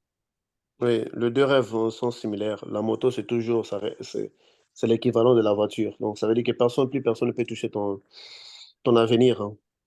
Donc ton Amen. avenir, est hors de portée de tous ces détracteurs-là. Comme c'est un rêve que tu as fait pendant que tu es dans le parc des sons, c'est probablement, ça pourrait être, lié à aux conditions de ta famille paternelle.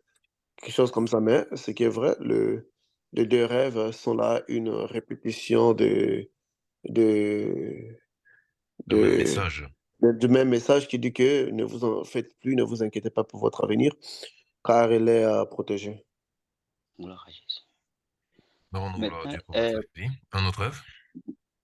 maintenant le lien placentaire, quand j'ai commencé Mhm, à prier dessus, mhm, c'était comme euh, lorsque la nuit, je prie et puis je me couche, mhm. c'est comme on m'applaudit, on me fait des ovations, on me félicite, Dans le rêve ou dans le réel? on me rend, oui, dans le rêve. Ok. On me félicite, on me rend des hommages, tout, tout, tout, tout, tout. Maintenant, j'ai constaté un truc le lendemain matin que je suis parti enseigner, j'ai parti faire cours à l'école.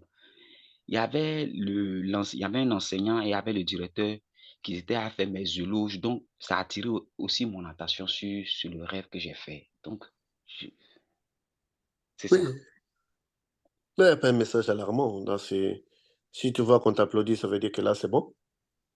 C'est pas là les problèmes. D'accord. D'accord. Maintenant, quand j'ai commencé les dettes, pour les dettes, je suis dans un endroit avec des personnes. Nous sommes dans la lumière, nous sommes comme le jour est là, tout. Maintenant, il y a un autre endroit, on les voit, on les voit. Nous, on peut partir vers eux, mais nous, on ne va pas vers eux. Mais eux, ils ne peuvent pas venir vers nous. Eux nous regardent, ils ont envie de venir vers nous, mais ils ne peuvent pas venir vers nous. Donc, on était séparés. Ils étaient dans leur coin, nous, on était dans leur coin. Maintenant, nous, on faisait des activités que eux, ils n'arrivaient pas à faire. Voilà, c'était ça. Le troisième Mais livre.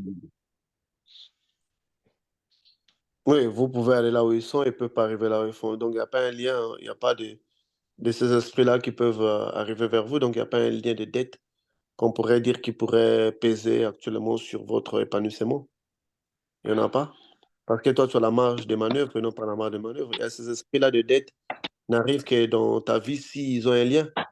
Si on n'a pas, ils peuvent pas. Donc ils peuvent pas arriver vers vous. Mais toi, tu peux aller vers eux, donc ça veut dire que toi, tu peux aller faire la dette à n'importe quel moment que tu voudras. Mais ces esprits-là ne peuvent pas venir vers toi parce qu'il y a pas de lien. Donc c'est toi qui as le contrôle de l'affaire. Une fois que tu aurais contracté une dette, ils vont venir. Là, ils pourront venir vers toi parce que le lien n'est pas là. Mais toi, tu es libre d'aller vers eux, tout comme de ne pas aller. Mais ces esprits-là ne peuvent pas venir parce qu'ils n'ont pas un lien fort. Amen. C'est tout tout ce que j'ai fait pour le moment. Merci, C'est merci cela. frère Aristide. Donc, nous rendons grâce à Dieu pour votre vie. Merci. Nous rappelons en fait que nous avions dans la série du manuel de prière, à la première partie, le professeur avait donné des indications par rapport à chaque thème, à chaque point de la sorcellerie sur lequel il fallait prier. Et il avait donné comme instruction d'avancer à raison de 3 jours par point. Donc, il y avait les dettes, la jalousie, le lien placentaire, le lien familial et, si je me souviens, la vente. Voilà. Donc, c'était les 5 points. Les 5 points qui étaient en question. Pour ceux qui nous rejoignent ou qui nous ont rejoints d'ici là, parce que j'ai vu des gens qui sont entrés dans le groupe Telegram, nous vous renvoyons à la prière du combat spirituel, première partie. Voilà. Merci beaucoup, frère Aristide. Nous enchaînons avec un rêve, plusieurs rêves, rêve d'une sœur qui cherche l'interprétation. Alors, j'étais en train de prier sur un sujet très important pour moi cette semaine et jeudi dernier, j'ai eu un rêve. C'est comme si dans ma maison, j'avais commandé un nouveau meuble qui devait être installé chez moi. C'était une grande table à manger haute par rapport aux tables normales et elle était toute blanche en marbre blanc avec un peu de doré sur le marbre. Alors je vis 2 jumeaux parfaits, des jeunes hommes blancs qui étaient dans une voiture, l'un au volant et l'autre à côté sur le siège avant passager. Ils se ressemblaient comme 2 gouttes d'eau et ils étaient souriants, bienveillants et gentils. C'est comme s'ils me connaissaient, mais moi je ne les connaissais pas. C'est comme s'ils étaient des visiteurs chez moi et en même temps, ils avaient été envoyés pour installer chez moi le mobilier que j'avais commandé, en l'occurrence ma table. Je n'ai pas vu comment ils ont installé la table, ça s'est passé très vite, mais une fois installée, la table était très belle dans mon salon et je leur demande s'il n'y avait pas les chaises avec. Ils ne me répondent pas. Du coup, je réalise que j'avais juste commandé la table sans les chaises. Et je dis au fond de moi, pourquoi n'ai-je pas pensé à commander les chaises? Comment allons-nous manger sur une aussi belle table sans chaises? Et même ces 2 visiteurs qui sont actuellement chez moi, comment puis-je leur proposer un repas? Où allons-nous nous asseoir? À même le sol? C'est comme s'ils avaient lu dans mon cœur et mes pensées et je prends la parole pour leur dire que je suis désolé, je pensais avoir commandé 2 chaises, mais je me rends compte que j'ai commandé juste une table, or il aurait fallu qu'il m'installe la table et les chaises. Et je me retourne, je vois tout d'un coup 2 chaises hautes, blanches, déjà montées et installées, qui sont assorties à la table, donc qui correspondent à la table. Donc, je réalise qu'il venait de me livrer, donner, monter 2 chaises en plus de la table, 2 chaises que je n'avais pas commandées par oubli. Je me retourne vers eux, ils esquissent un sourire. Et donc après, je les remercie, les raccompagne à leur voiture, j'échange et sympathise avec eux, et les deux jumeaux très gentils sourient avec moi. Fin du rêve. Du coup, je ne comprends pas ce que ce rêve veut dire. Je demande au Seigneur de m'éclairer sur ce que cela signifie. Ils étaient 2 jeunes messieurs, comme des visiteurs ou comme des gens en mission, pour venir installer cette table blanche chez moi. C'était comme un service qu'ils me rendaient. Au final, je ne comprends même pas comment je ne les ai pas payés. Tout a été fait gratuitement pour au final me laisser plusieurs sourires. Fin du rêve. Que veut dire la table et les chaises dans mon salon, s'il vous plaît? La table veut dire la nouvelle condition de vie. Quand vous rêvez une table, vous allez manger, vous allez entrer, accéder dans une nouvelle condition de vie. Mais dans un premier temps, cette condition de vie serait stable. Donc, ne vous paniquez pas. Il y aura des places, donc il y aura la chaise, veut dire se positionner. Quand vous rêvez une chaise, ça veut dire vous vous positionnez. La chaise, c'est pour s'asseoir, c'est pour ne pas tomber. Donc, vous allez d'abord accéder à une condition de vie. Et après cette condition de vie, il y aura une certaine instabilité, mais ne vous en faites pas. Même si vous n'avez pas prévu le déroulement des choses dans cette condition de vie, sachez-le que les choses vont se positionner. Il y aura une chaise, il y aura deux chaises ou 3 chaises. Les jumeaux, c'est juste, ça veut dire juste les chiffres 2. La Bible nous dit que si vous avez rêvé quelque chose 2 fois, ça veut dire que le message est scellé. Donc, ton message est un message scellé. Voilà pourquoi c'est venu avec deux jumeaux. Donc, ce qui voudrait dire que tu vas entrer dans une nouvelle condition de vie, comme tu le vois que tu ne les avais pas achetés, et il y a des choses que tu avais oubliées, mais de leur façon, ils ont préparé des choses que toi tu avais oubliées. Donc, dans cette nouvelle condition de vie, Dieu saura emmener des choses que toi tu avais oublié d'acheter ou oublié de commander, en quelque sorte. Donc, la sœur ou la personne va entrer dans une autre condition de vie, donc manger sur une table de luxe, donc la nourriture. Gloire à Dieu. Un autre rêve, rêve d'une fille. Elle se retrouvait dans sa propre cérémonie de mariage, dans une Jeep en cours de route avec son fiancé. jusqu'à arriver chez elles dans leur maison familiale. Après la descente dans la Jeep, les photographes leur ont pris des photos, les serveurs ont distribué des boissons, de la nourriture. Et après la fête familiale, les membres de sa famille sont partis la déposer chez son époux, je vais dire, avec tous les outils ménagers. En arrivant à la maison de son mari, elle a demandé où est sa mère. On lui a dit qu'elle n'est pas venue. Après, elle a vu les femmes de son oncle paternel qui ont commencé à compter premièrement ses soutiens-gorge et après, ces mêmes femmes ont commencé à compter ses sous-vêtements. Alors, dans chaque caleçon, les femmes de son oncle paternel euh, ont étalé à l'ordre utile par terre tous ces caleçons et mettaient une petite quantité de poudre au milieu de chaque sous-vêtement. Et puis, on les lui a laissés. On lui a laissé chez son homme et elles sont parties. Fin du rêve. OK. Non, ça veut dire qu'elle va dans un mariage, je ne sais pas si elle est fiancée ou pas, mais ça veut dire qu'elle va dans un mariage qui n'est pas bon, qui serait victime, d'abord les photos. Elle est arrivée qu'on leur prend les photos. Les photos, c'est juste une projection de l'astral qui dit que vous êtes surveillé. C'est une façon pour dire que, parce que quand vous, ouais, généralement, parlons terre à terre, vous savez, quand on emmène votre photo quelque part, ça veut dire qu'on a emmené votre personnalité. Donc, ça veut dire que la personne est sous surveillance. Mais dans les foyers là où il va, il y aura de gens qui ne sont pas contents, il va être combattu par la sorcellerie. Le simple fait qu'on met des poudres dans ses sous-vêtements, ça veut dire que la personne va traverser une période dans laquelle soit l'homme va se dégoûter d'elle, ou des myomes, des fibromes, tout ce qui est lié à ça, à ses parties intimes, elle va traverser ce genre de problème-là. Mais elle est sous surveillance et elle ne va pas tout seule, elle est accompagnée de la sorcellerie, donc des œuvres de la sorcellerie. Dans le même rêve, elle voit que sa mère n'était pas présente. Ça veut dire quoi? Ça veut dire, je ne sais pas quelle est la relation qu'elle entretient maintenant avec sa mère, mais il n'y a pas la bénédiction totale de sa mère. Je ne sais pas si elles sont quel terme avec sa mère ou quoi. Ça peut dire qu'il n'y a pas la bénédiction de sa mère ou ça peut dire que aussi sa mère va mourir. Donc ça dépend Mhm. de ces deux contextes-là. Soit il n'y a pas la bénédiction de sa mère, dans ça, par rapport aux conditions de terme, ou bien sa mère ne serait plus présente pendant cette période-là. D'accord. OK. Une question. Pour une personne qui s'est mariée légalement et ensuite, enfin non, je reprends. Pour une personne qui s'est mariée légalement et suite à une situation donnée, sa femme l'abandonne pour retourner avec son ex. Parce que pour finir, elle réalise que ce dernier n'était pas l'homme de sa vie.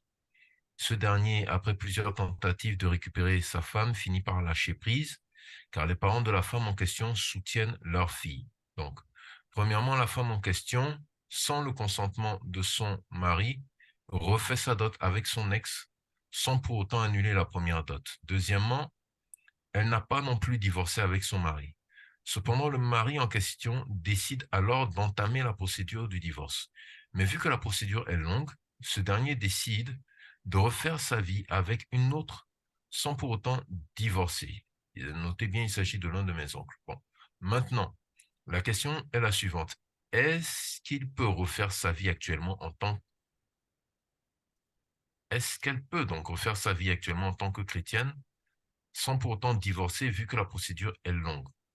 Bon, je crois que la question est posée pour l'oncle. Donc, est-ce qu'il peut refaire sa vie actuellement en tant que chrétien sans pour autant divorcer, vu que la procédure est longue? Y aura-t-il des conséquences spirituelles? Refaire sa vie comme étant chrétienne, comment? C'est-à-dire, est-ce qu'il peut refaire Étant sa vie avec sans un avoir autre. divorcé? Non, tout le monde peut refaire sa vie sans avoir divorcé. Étant avec quelqu'un d'autre dans le couple ou pas? Bon, le couple est séparé, la femme est remariée, et lui, il est en train de commencer une nouvelle vie avec une autre personne, mais le divorce n'est pas officiellement décidé. Bon, c'est un divorce, c'est ça. Bon, ils vivent dans l'impédicité, ils vivent dans les débauches, ils sont dans l'adultère.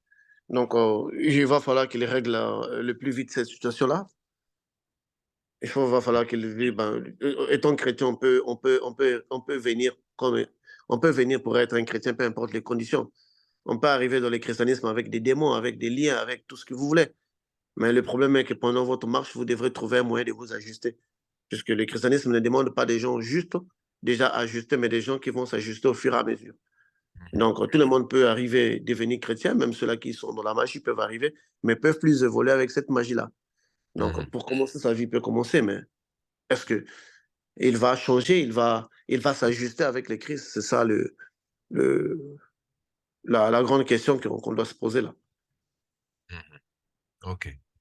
D'accord, merci. Professeur, il y a une question très importante que je voudrais poser parce que vous avez effleuré le sujet tout à l'heure et je voudrais poser cette question. De l'expérience que j'ai eu à regarder à travers le groupe Spiritualité chrétienne, de toutes les personnes qui viennent et des personnes qui viennent pour la première fois dans la délivrance, qui ont écouté des enseignements, qui se rendent compte que leur vie va mal, qu'elles ont besoin de délivrance, etc. J'ai remarqué une chose qui est mal comprise, pas seulement parmi ces personnes qui viennent, mais que je me rends compte qu'à travers la société, à travers la communauté chrétienne, ça reste un peu difficile à percevoir. Et je répète la phrase que vous avez dite, euh, le démon qu'on a choisi est plus fort sur nous, je précise là sur nous, que celui que nous n'avons pas choisi. La question est, comment est-ce qu'on choisit un démon? On choisit un démon quand on va faire des rituels, quand on va aller se faire laver chez je sais pas qui, quand on va aller voir frapper la porte d'un marabout, on se choisit un démon. C'est un choix parce qu'il n'y a pas un péché qui n'est, il y a pas un péché qui n'a pas derrière lui une classe de démons, une catégorie. Les démons qu'on sait choisir sont des démons, des esprits que nous sommes allés chercher nous-mêmes pour nous aider dans une manière ou autre. C'est les choix. C'est pas comme quelqu'un qui marche de la rue et la piétine une maladie mystique qu'on a mis pour une autre personne et une personne qui est allée chercher cette maladie-là. Ce sont deux cas différents. Parce que les démons n'ont pas la même carapace de protection. Vous voyez? Donc, le démon, ils agissent par rapport à la légalité qui est posée sur eux. Donc, les démons qu'on s'est choisis sont des démons que nous sommes allés chercher volontairement dans nos actes, sachant qu'en faisant cela, cela peut nous emmener des démons. Et on est là, on est allé chercher cela. On était conscient de ce qu'on fait. C'est différent, tu dors dans ton lit, quelqu'un, frère Patrick, décide de t'envoyer un démon pour venir t'harceler. Ce démon-là il n'a même pas le même droit, il n'a pas la même légalité qu'un démon que toi tu es allé chercher. Il n'aura pas la même résistance. Avec un simple cri de nom de Jésus, ces démons-là, c'est possible qu'ils ne reviennent plus. Mais celui que tu es allé chercher, celui-là, il est dangereux parce qu'il vit en toi. C'est ça la différence. Tous les démons qu'on vous envoie, ce sont des entités extérieures qui vous attaquent de l'extérieur. Les démons qu'on cherche dans des rituels, ce sont des entités intérieures qui vous attaquent à l'intérieur de vous. Donc, Et donc, à l'intérieur de vous, clair, on comprend que si on ne fait pas les ménages à l'intérieur de nous, ils n'iront pas non plus. et comment est-ce que alors on peut se débarrasser ou revenir sur ce choix euh, pour prendre le contrôle et le faire sortir? Faire sortir qui?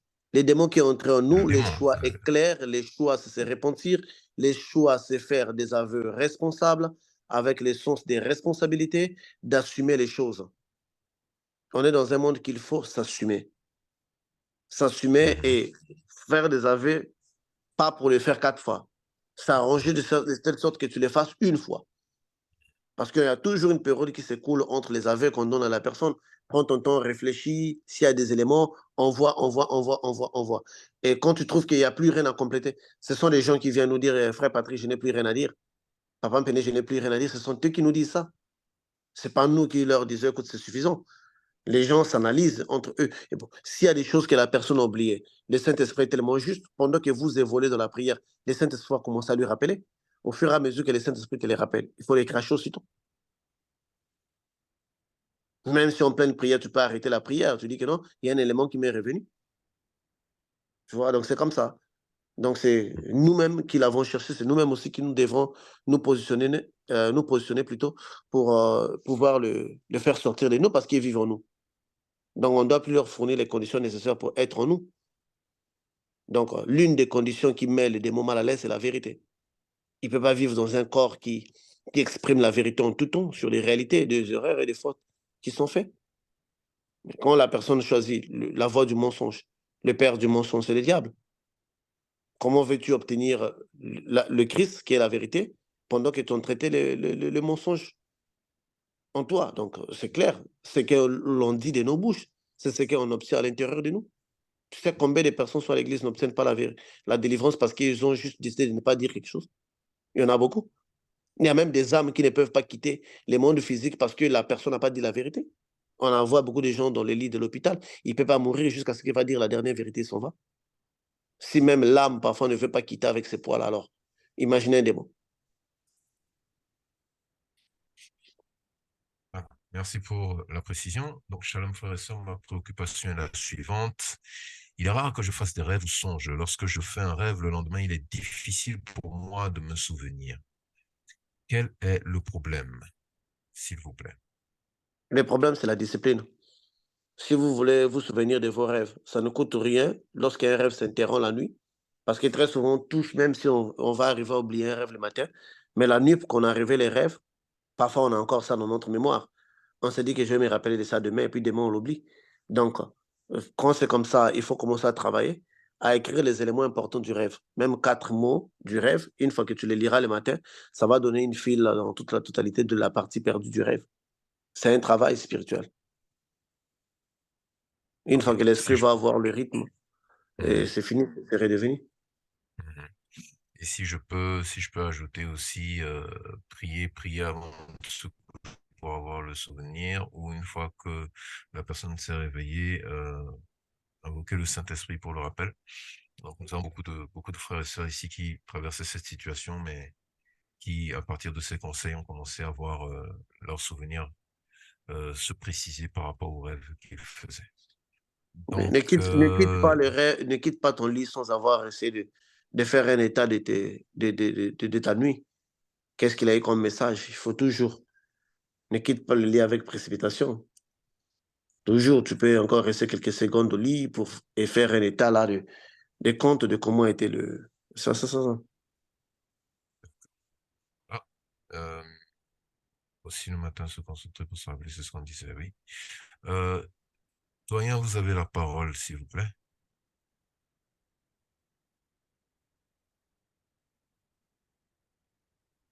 Allô, doyen. Vous aviez demandé la parole. Oui, Oui, allô? bonsoir, Frère Patrick, pour la parole. Merci Oui. beaucoup. Bonsoir, doyen, vous avez la parole, merci. Merci. Bon, je vais juste interpréter. C'est un frère, mais il ne peut pas être avec nous. Il suit toujours en différé nos séances et il m'a transmis ses rêves, disons, sous forme de témoignage, il disait. Et je profite de l'occasion pour pouvoir les exposer au professeur pour avoir peut-être les explications que je vais lui transmettre ou lui-même, s'il surveille, il va les suivre, mais que je vais lui transmettre. Il dit ceci.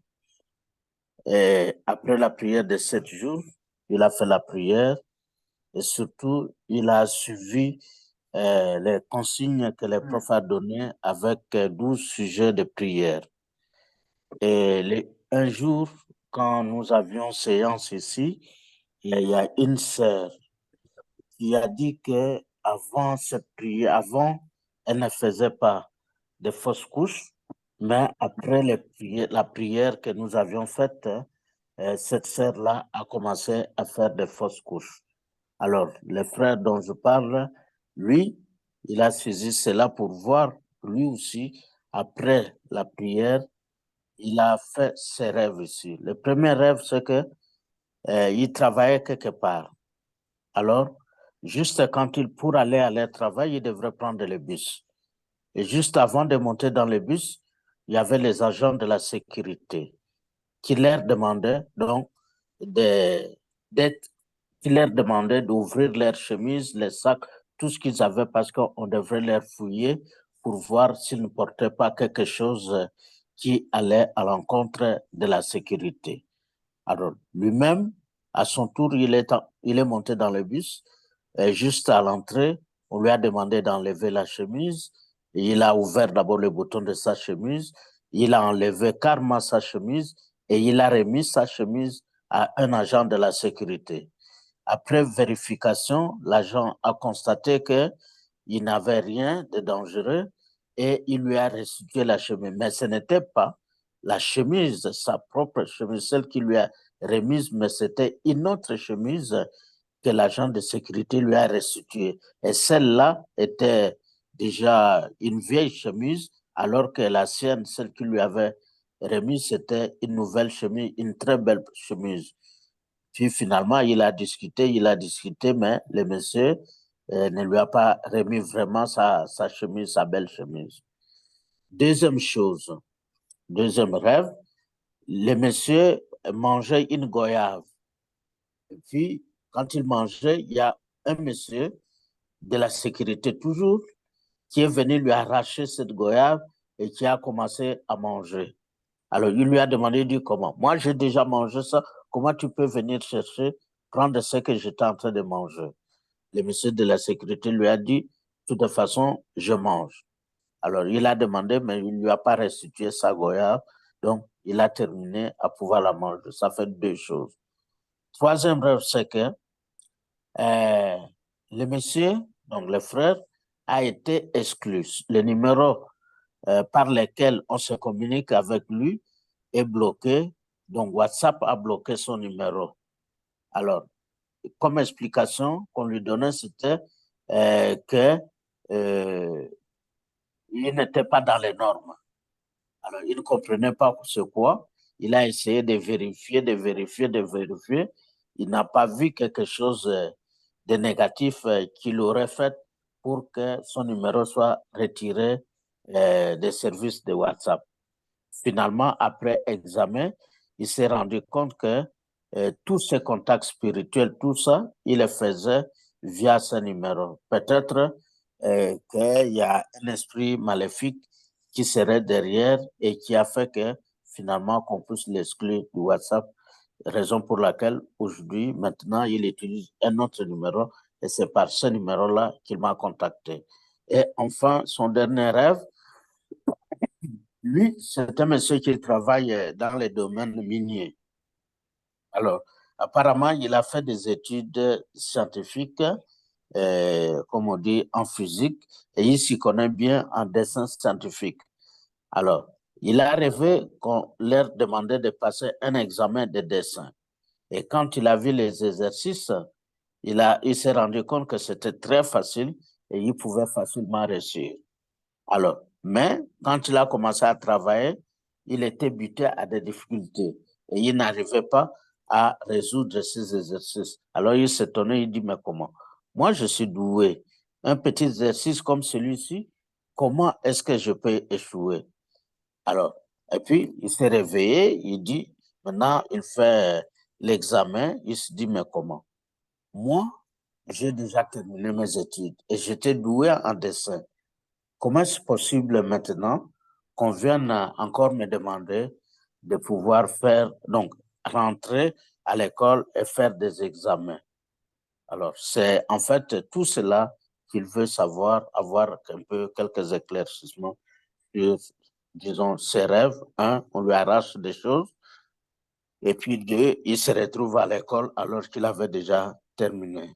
Voilà. Et après ça, ils ont fait la prière avec son épouse, une prière de condamnation en suivant tout ce que les consignes que les profs donnaient à travers les séances que nous avions eues la fois passée. Voilà, je vous D'accord. remercie pour votre attention. Doyen, s'il vous plaît, pour précision, est-ce que vous savez à quelle prière spécifiquement, sur quel point spécifiquement est-ce que cela a commencé à arriver? Ah Non, non, mais ça, il... comme c'est une autre personne, il ne saura D'accord, pas. Juste pour dire que, d'accord. d'abord, le rêve que le monsieur fait, parce que c'est là le grand problème. Lorsque nous prions, nous rêvons des choses. Un grand nombre d'entre nous, nous avons tendance à penser que c'est un futur. Là, ces rêves, ça montre le vol d'identité. L'habit, c'est sa personnalité. La nourriture, c'est son survie. Ce qui revient à dire peut-être son salaire ou la condition de sa vie. Il y a des prières qui peuvent révéler un passé, quelque chose qui s'était passé dans ta vie. Et les remettre à jour pour te dire qu'écoute, toi, tu vis, mais il faut savoir qu'il y a quelque chose comme ça qui a été fait sur toi. Et parce que tous ces rêves-là, quand vous étalez les rêves, il y a un blocage. Répartir à l'école, nous l'avions ici dit plusieurs fois que c'est voir encore à l'école, être bloqué, ne pas pouvoir passer au niveau supérieur. Donc le monsieur a un blocage parce que le problème, la prière, c'est comme un feu. Un feu qui vient tester. La prière peut révéler des choses qui étaient là que toi, tu ne savais pas. Tu peux avoir un démon, des maris de nuit qui t'abusait tous les jours, que tu n'avais jamais remarqué, mais à cause de la prière, tu as remarqué son action. Parce qu'il y a des entités, quand tu t'abuses, parfois tu ne te rends même pas compte. Et tu es tellement plongé dans un profond inconscience que tu ne te rends pas compte. C'est comme si tu es drogué. Donc, il faut considérer ça comme étant une personne qu'on abusait pendant qu'il était sous un jour et décide de ne pas boire. Il a senti qu'on lui viole. Ce n'est pas ces jours-là, ce n'est pas l'arrêt de la boisson qui a emmené la personne à les violer. Mais il est maintenant juste conscient d'une certaine réalité qui se déroule en nous. C'est comme le feu. Donc, le feu là pour prouver l'or. Si vous emmenez de l'or dans le feu, vous allez voir que le feu va détruire cet or-là. Ce n'est pas le feu, c'est pas la faute du feu, qui est la prière. C'est la faute d'éléments qui n'étaient pas bons. Donc la prière n'emmène pas forcément des choses nouvelles, surtout en ce qui concerne des présences démoniaques. La prière peut t'emmener à découvrir un esprit qui était enfui en toi. C'était le cas chez tout le monde ici, là. On est tous passés par ces processus-là. On avait un esprit qui était enfoui. On ne le savait pas jusqu'à ce que nous avons prié. Ces démons-là s'est manifesté. Ce n'est pas la prière qui a emmené les démons, qui a logé les démons en nous, mais la prière a justement renversé la cachette de ces démons-là. Et les gens pensent comme ça, ils ne voient pas les bienfaits de la découverte qu'ils ont fait parce que mon peuple périt par manque de connaissances. Ça veut dire quoi? En quelque sorte, mon peuple se sauve aussi par la connaissance. Vous avez dès lors la connaissance d'une entité qui vous viole, d'une entité qui vous fait les rapports sexuels, parce que les rapports sexuels dans les rêves ou bien dans les spirituels peut aller au niveau plus supérieur de l'esprit, où vous pouvez avoir les rapports sexuels et éjaculer dans l'esprit sans pourtant que cela arrive physiquement. Les rapports sexuels dans les rêves peut aussi être dans les niveaux astral, donc avec votre corps astro-phospho-ésotérique. Ce qui revient à dire que si vous éjaculez, dans votre lit aussi vous éjaculez. Parce qu'il y a des rêves qui sont au niveau bas, donc qui sont tout proches de l'être, qui sont tout proches du corps, qui sont tout proches de votre mental, qui impliquent les activités cérébrales à 100%. Vous rêvez que vous faites pipi au lit, vous rêvez que vous avez fait pipi. Cette activité est liée. Mais si c'est à un niveau d'un spirituel élevé, vous pouvez faire pipi dans les spirituels, mais physiquement, vous n'avez pas fait. Vous pouvez aussi même avoir des rapports sexuels, vous avez éjaculé là-bas, mais physiquement, vous ne l'avez pas éjaculé. Ça dépend de quel endroit que cela s'est fait. Donc, le rêve est là pour remuer, les prières sont là pour remuer votre intérieur, pour vous permettre de se connaître. Là, même ceux-là qui vont dans les sciences occultes, le mot-clé de toutes les sciences occultes, connais-toi et tu connaîtras le monde. Qu'on appelle couramment la réalisation de soi. Même les philosophes d'ailleurs ont dit, connais-toi toi-même et tu connaîtras les mondes. Et aujourd'hui, dans les églises, on se retrouve avec des gens qui ne se connaissent pas d'abord eux-mêmes au départ. Ils ne savent pas d'abord les problèmes qu'ils ont. Ils ont besoin qu'un prophète leur dise que tu es un mari de nuit. Mais non, déjà quand tu le vois toi-même dans les rêves, tu l'expérimentes, ça veut dire que tu agis en dimension des prophètes de ta propre vie. Donc tu fais. On ne peut pas passer à un traitement si on ne fait pas d'abord une analyse complète, diagnostic complet de qui vous êtes. Donc, quand ces choses-là arrivent pendant que vous priez, j'ai prié, j'ai eu des couches de nuit, gloire à Dieu, ils étaient là, je ne pouvais pas les sentir. Je suis conscient maintenant d'une réalité. Parce que les couches de nuit, là, ce sont des conditions spirituelles très lointaines qui ne tombent pas seulement comme ça tombe sur la tête. Il était là. S'est déroulé dans un spirituel plus lointain. Ces souvenirs-là t'avaient été arrachés. Mais à cause de ton éveil, tu es tellement éveillé que cela s'est passé dans les spirituels proches, qui est proche de vibrations du corps physique, et tu l'as remarqué. Il faut dire gloire à Dieu parce que tu sais maintenant qu'est-ce qui se passe en toi. Donc, la prière peut faire sortir beaucoup de choses. Moi, j'ai reçu des gens ici, je les ai dit pour la première fois, toi, tu as des démons. Ces personnes-là ont esquissé un sourire en disant que celui-là dit de n'importe quoi. Ça fait 20 ans que je suis à l'église. Ça fait 40 ans. Comment peut dire que moi, j'ai des démons? Mais chemin faisant avec eux, ils ont vu que c'était une pépinière des démons. Un étang des démons. Les démons ont réagi. Ce n'est pas moi qui les ai mis. Je les ai juste poussés à la conscience, puisque la spiritualité, c'est un état de conscience. À cette conscience-là qui leur permet de prendre le contrôle. Mais on ne peut pas prendre le contrôle si on ne connaît pas les problèmes, si on ne remarque pas les problèmes. Donc la chose, elle était là, elle était bien enfouie, on ne pouvait pas les découvrir. Mais là, maintenant, la personne a touché du doigt le fond de la chose et ça a remué la chose. Donc, les gens devraient s'estimer heureux de voir ce genre d'activité après une prière. Cela voudrait dire que la prière a touché les fonds. De la même manière, comme les pasteurs se sont heureux après avoir prié pour une personne, les démons se sont manifestés. Et les personnes aussi devraient être heureux de la même manière parce qu'au moins ils ont touché du doigt là où se trouvent les problèmes. Donc c'est le fait de la prière. Ça veut dire juste que la prière a marché avec vous. Ça vous a permis de comprendre parce que la prière, c'est comme, comment on dit ça, un testeur, quelque chose qui vous permet de vous passer vous-même à la loupe là, pour vous voir vous-même. Il y a des, il y a des... C'est comme si vous allez à l'hôpital pour faire un check-up, un examen complet du corps. Si les docteurs, en faisant cet examen-là, ils retrouvent que vous avez des infections, ce n'est pas le docteur qui l'a mis, il a découvert quelque chose que vous ne saviez pas. Donc la prière aussi, elle est comme ça, elle vous emmène. Par exemple, les frères dont Papa Béné vient de parler, le problème est qu'il a des choses qu'il avait perdues depuis très longtemps. Il avait perdu depuis très longtemps. Et là, maintenant, Dieu est en train de lui signaler, écoute, hein, ta nourriture a été perdue. Parfois, parfois, son niveau d'études et là où il travaille, parfois, ça ne correspond même pas. Parfois, il ne vit même pas convenablement par rapport à une personne qui est à ces postes-là. L'identité, ça peut être quelqu'un qui serait assis à sa place, dont lui devait être là. Parce que quand on va, on perd beaucoup de choses, hein, on ne se rend pas compte. Tu avais utilisé les parfums de quelqu'un, tu avais utilisé le rouge à lèvres de quelqu'un, on t'avait pris quelque chose. Ouais, il y a des choses qu'on perd, mais dans la prière, ça peut nous ramener dans des rêves au présent. Ne pensons pas que ces choses-là sont maintenant. Ils ont été, nous les avons découverts. Et dès qu'on les découvert, on peut maintenant se lancer à un travail spirituel acharné pour passer à la récupération. Et lui, j'ai dit gloire à Dieu parce qu'il sait, c'est sa chemise qui a été volée. C'est plus simple pour lui de récupérer. Je récupère ma chemise. Tu peux faire un jeûne dans ce sens-là. Je récupère ma nourriture. Tu peux faire un jeûne dans ce sens-là. Parce que tu as déjà les éléments. Tu sais combien de personnes prient dans l'aveuglette sans savoir pourquoi ils prient, contre quoi ils prient. Si Dieu t'a déjà mené à être là, estime-toi heureux. Un démon dont toi tu connais les noms, c'est facile pour toi de prier parce que tu as concentré toute ton énergie sur lui, le condamner en l'appelant par son nom. C'est plus facile pour lui. Donc les gens devaient s'estimer heureux que la prière ait révélé des choses qui se cachaient, des cycles qui étaient perpétuels dans la vie des personnes. Donc c'est ça. Merci beaucoup, prof. Merci beaucoup. Ok, merci, doyen. Merci, doyen. Non, grâce à Dieu pour la vie de votre frère. Donc, nous passons à un rêve. J'ai vu la femme de mon oncle maternel qui se moquait de moi pendant que je ne travaillais, pensant que je ne travaillais pas, et pourtant je travaille, ce qu'elle ne sait pas jusqu'à ce jour. Je lui ai dit que tu te moques de moi parce que tu ne sais pas que je travaille, et j'ai commencé à la brutaliser en lui disant que si elle n'était pas la femme à mon oncle, j'allais bien la frapper.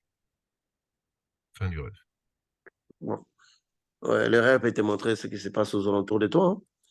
Le rêve peut te montrer, peut te projeter les intentions des gens au cours d'une épisode, d'une scène, hein. Ça peut te montrer les intentions. Donc les intentions sont là, la calomnie est là. Il a juste vu ce qui se passe dans les secrets. Il doit s'estimer une fois de plus heureux pour avoir remarqué, compris qu'est-ce qui se passe dans leur vie. Moi, j'ai toujours dit aux gens, ceux qui découvrent qu'est-ce qui se passe dans leur vie, doivent être très reconnaissants de la vie et ils doivent être très contents. Parce que beaucoup ne savent même pas qu'est-ce qui se passe dans leur vie. Là, maintenant, ils savent que telle personne se moque d'elle. Donc, c'est bon, c'est positif comme nouvelle.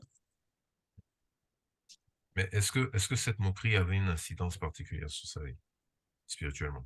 Bon, les gens se moquent de nous tous les jours, hein, mon frère. Les gens se moquent de nous tous les jours. Parfois, le rêve lui dit juste de ne plus faire tant de confiance à cette personne. Parfois, il avait l'habitude de se confier à cette personne. Le rêve montre juste le fond, hein. Okay. Donc, c'est ça. Donc, autre rêve de la fille qui rêvait de la table, elle s'est retrouvée qu'elle portait entre ses mains un bébé mort. Et pendant lorsqu'elle partait déjà au cimetière, Donc, elle s'est retrouvée dans un rêve dans lequel elle portait un bébé mort. Et pendant qu'elle portait ce bébé au cimetière pour l'enterrer, elle a été surprise de remarquer que ce bébé a commencé à bouger et immédiatement, elle a eu peur et elle s'est réveillée avec cette peur. Donc, cette sœur suit nos enseignements téléchargés, c'est pourquoi elle est curieuse de transmettre des rêves par interprétation. Donc, voilà le rêve. Donc, elle s'est retrouvée dans un rêve dans lequel elle avait entre ses mains un bébé mort et elle allait vers le cimetière pour enterrer ce bébé quand ce bébé s'est mis à bouger. Et donc, le fait que ce bébé se mette à bouger, ça lui a fait peur et elle s'est réveillée avec cette peur-là.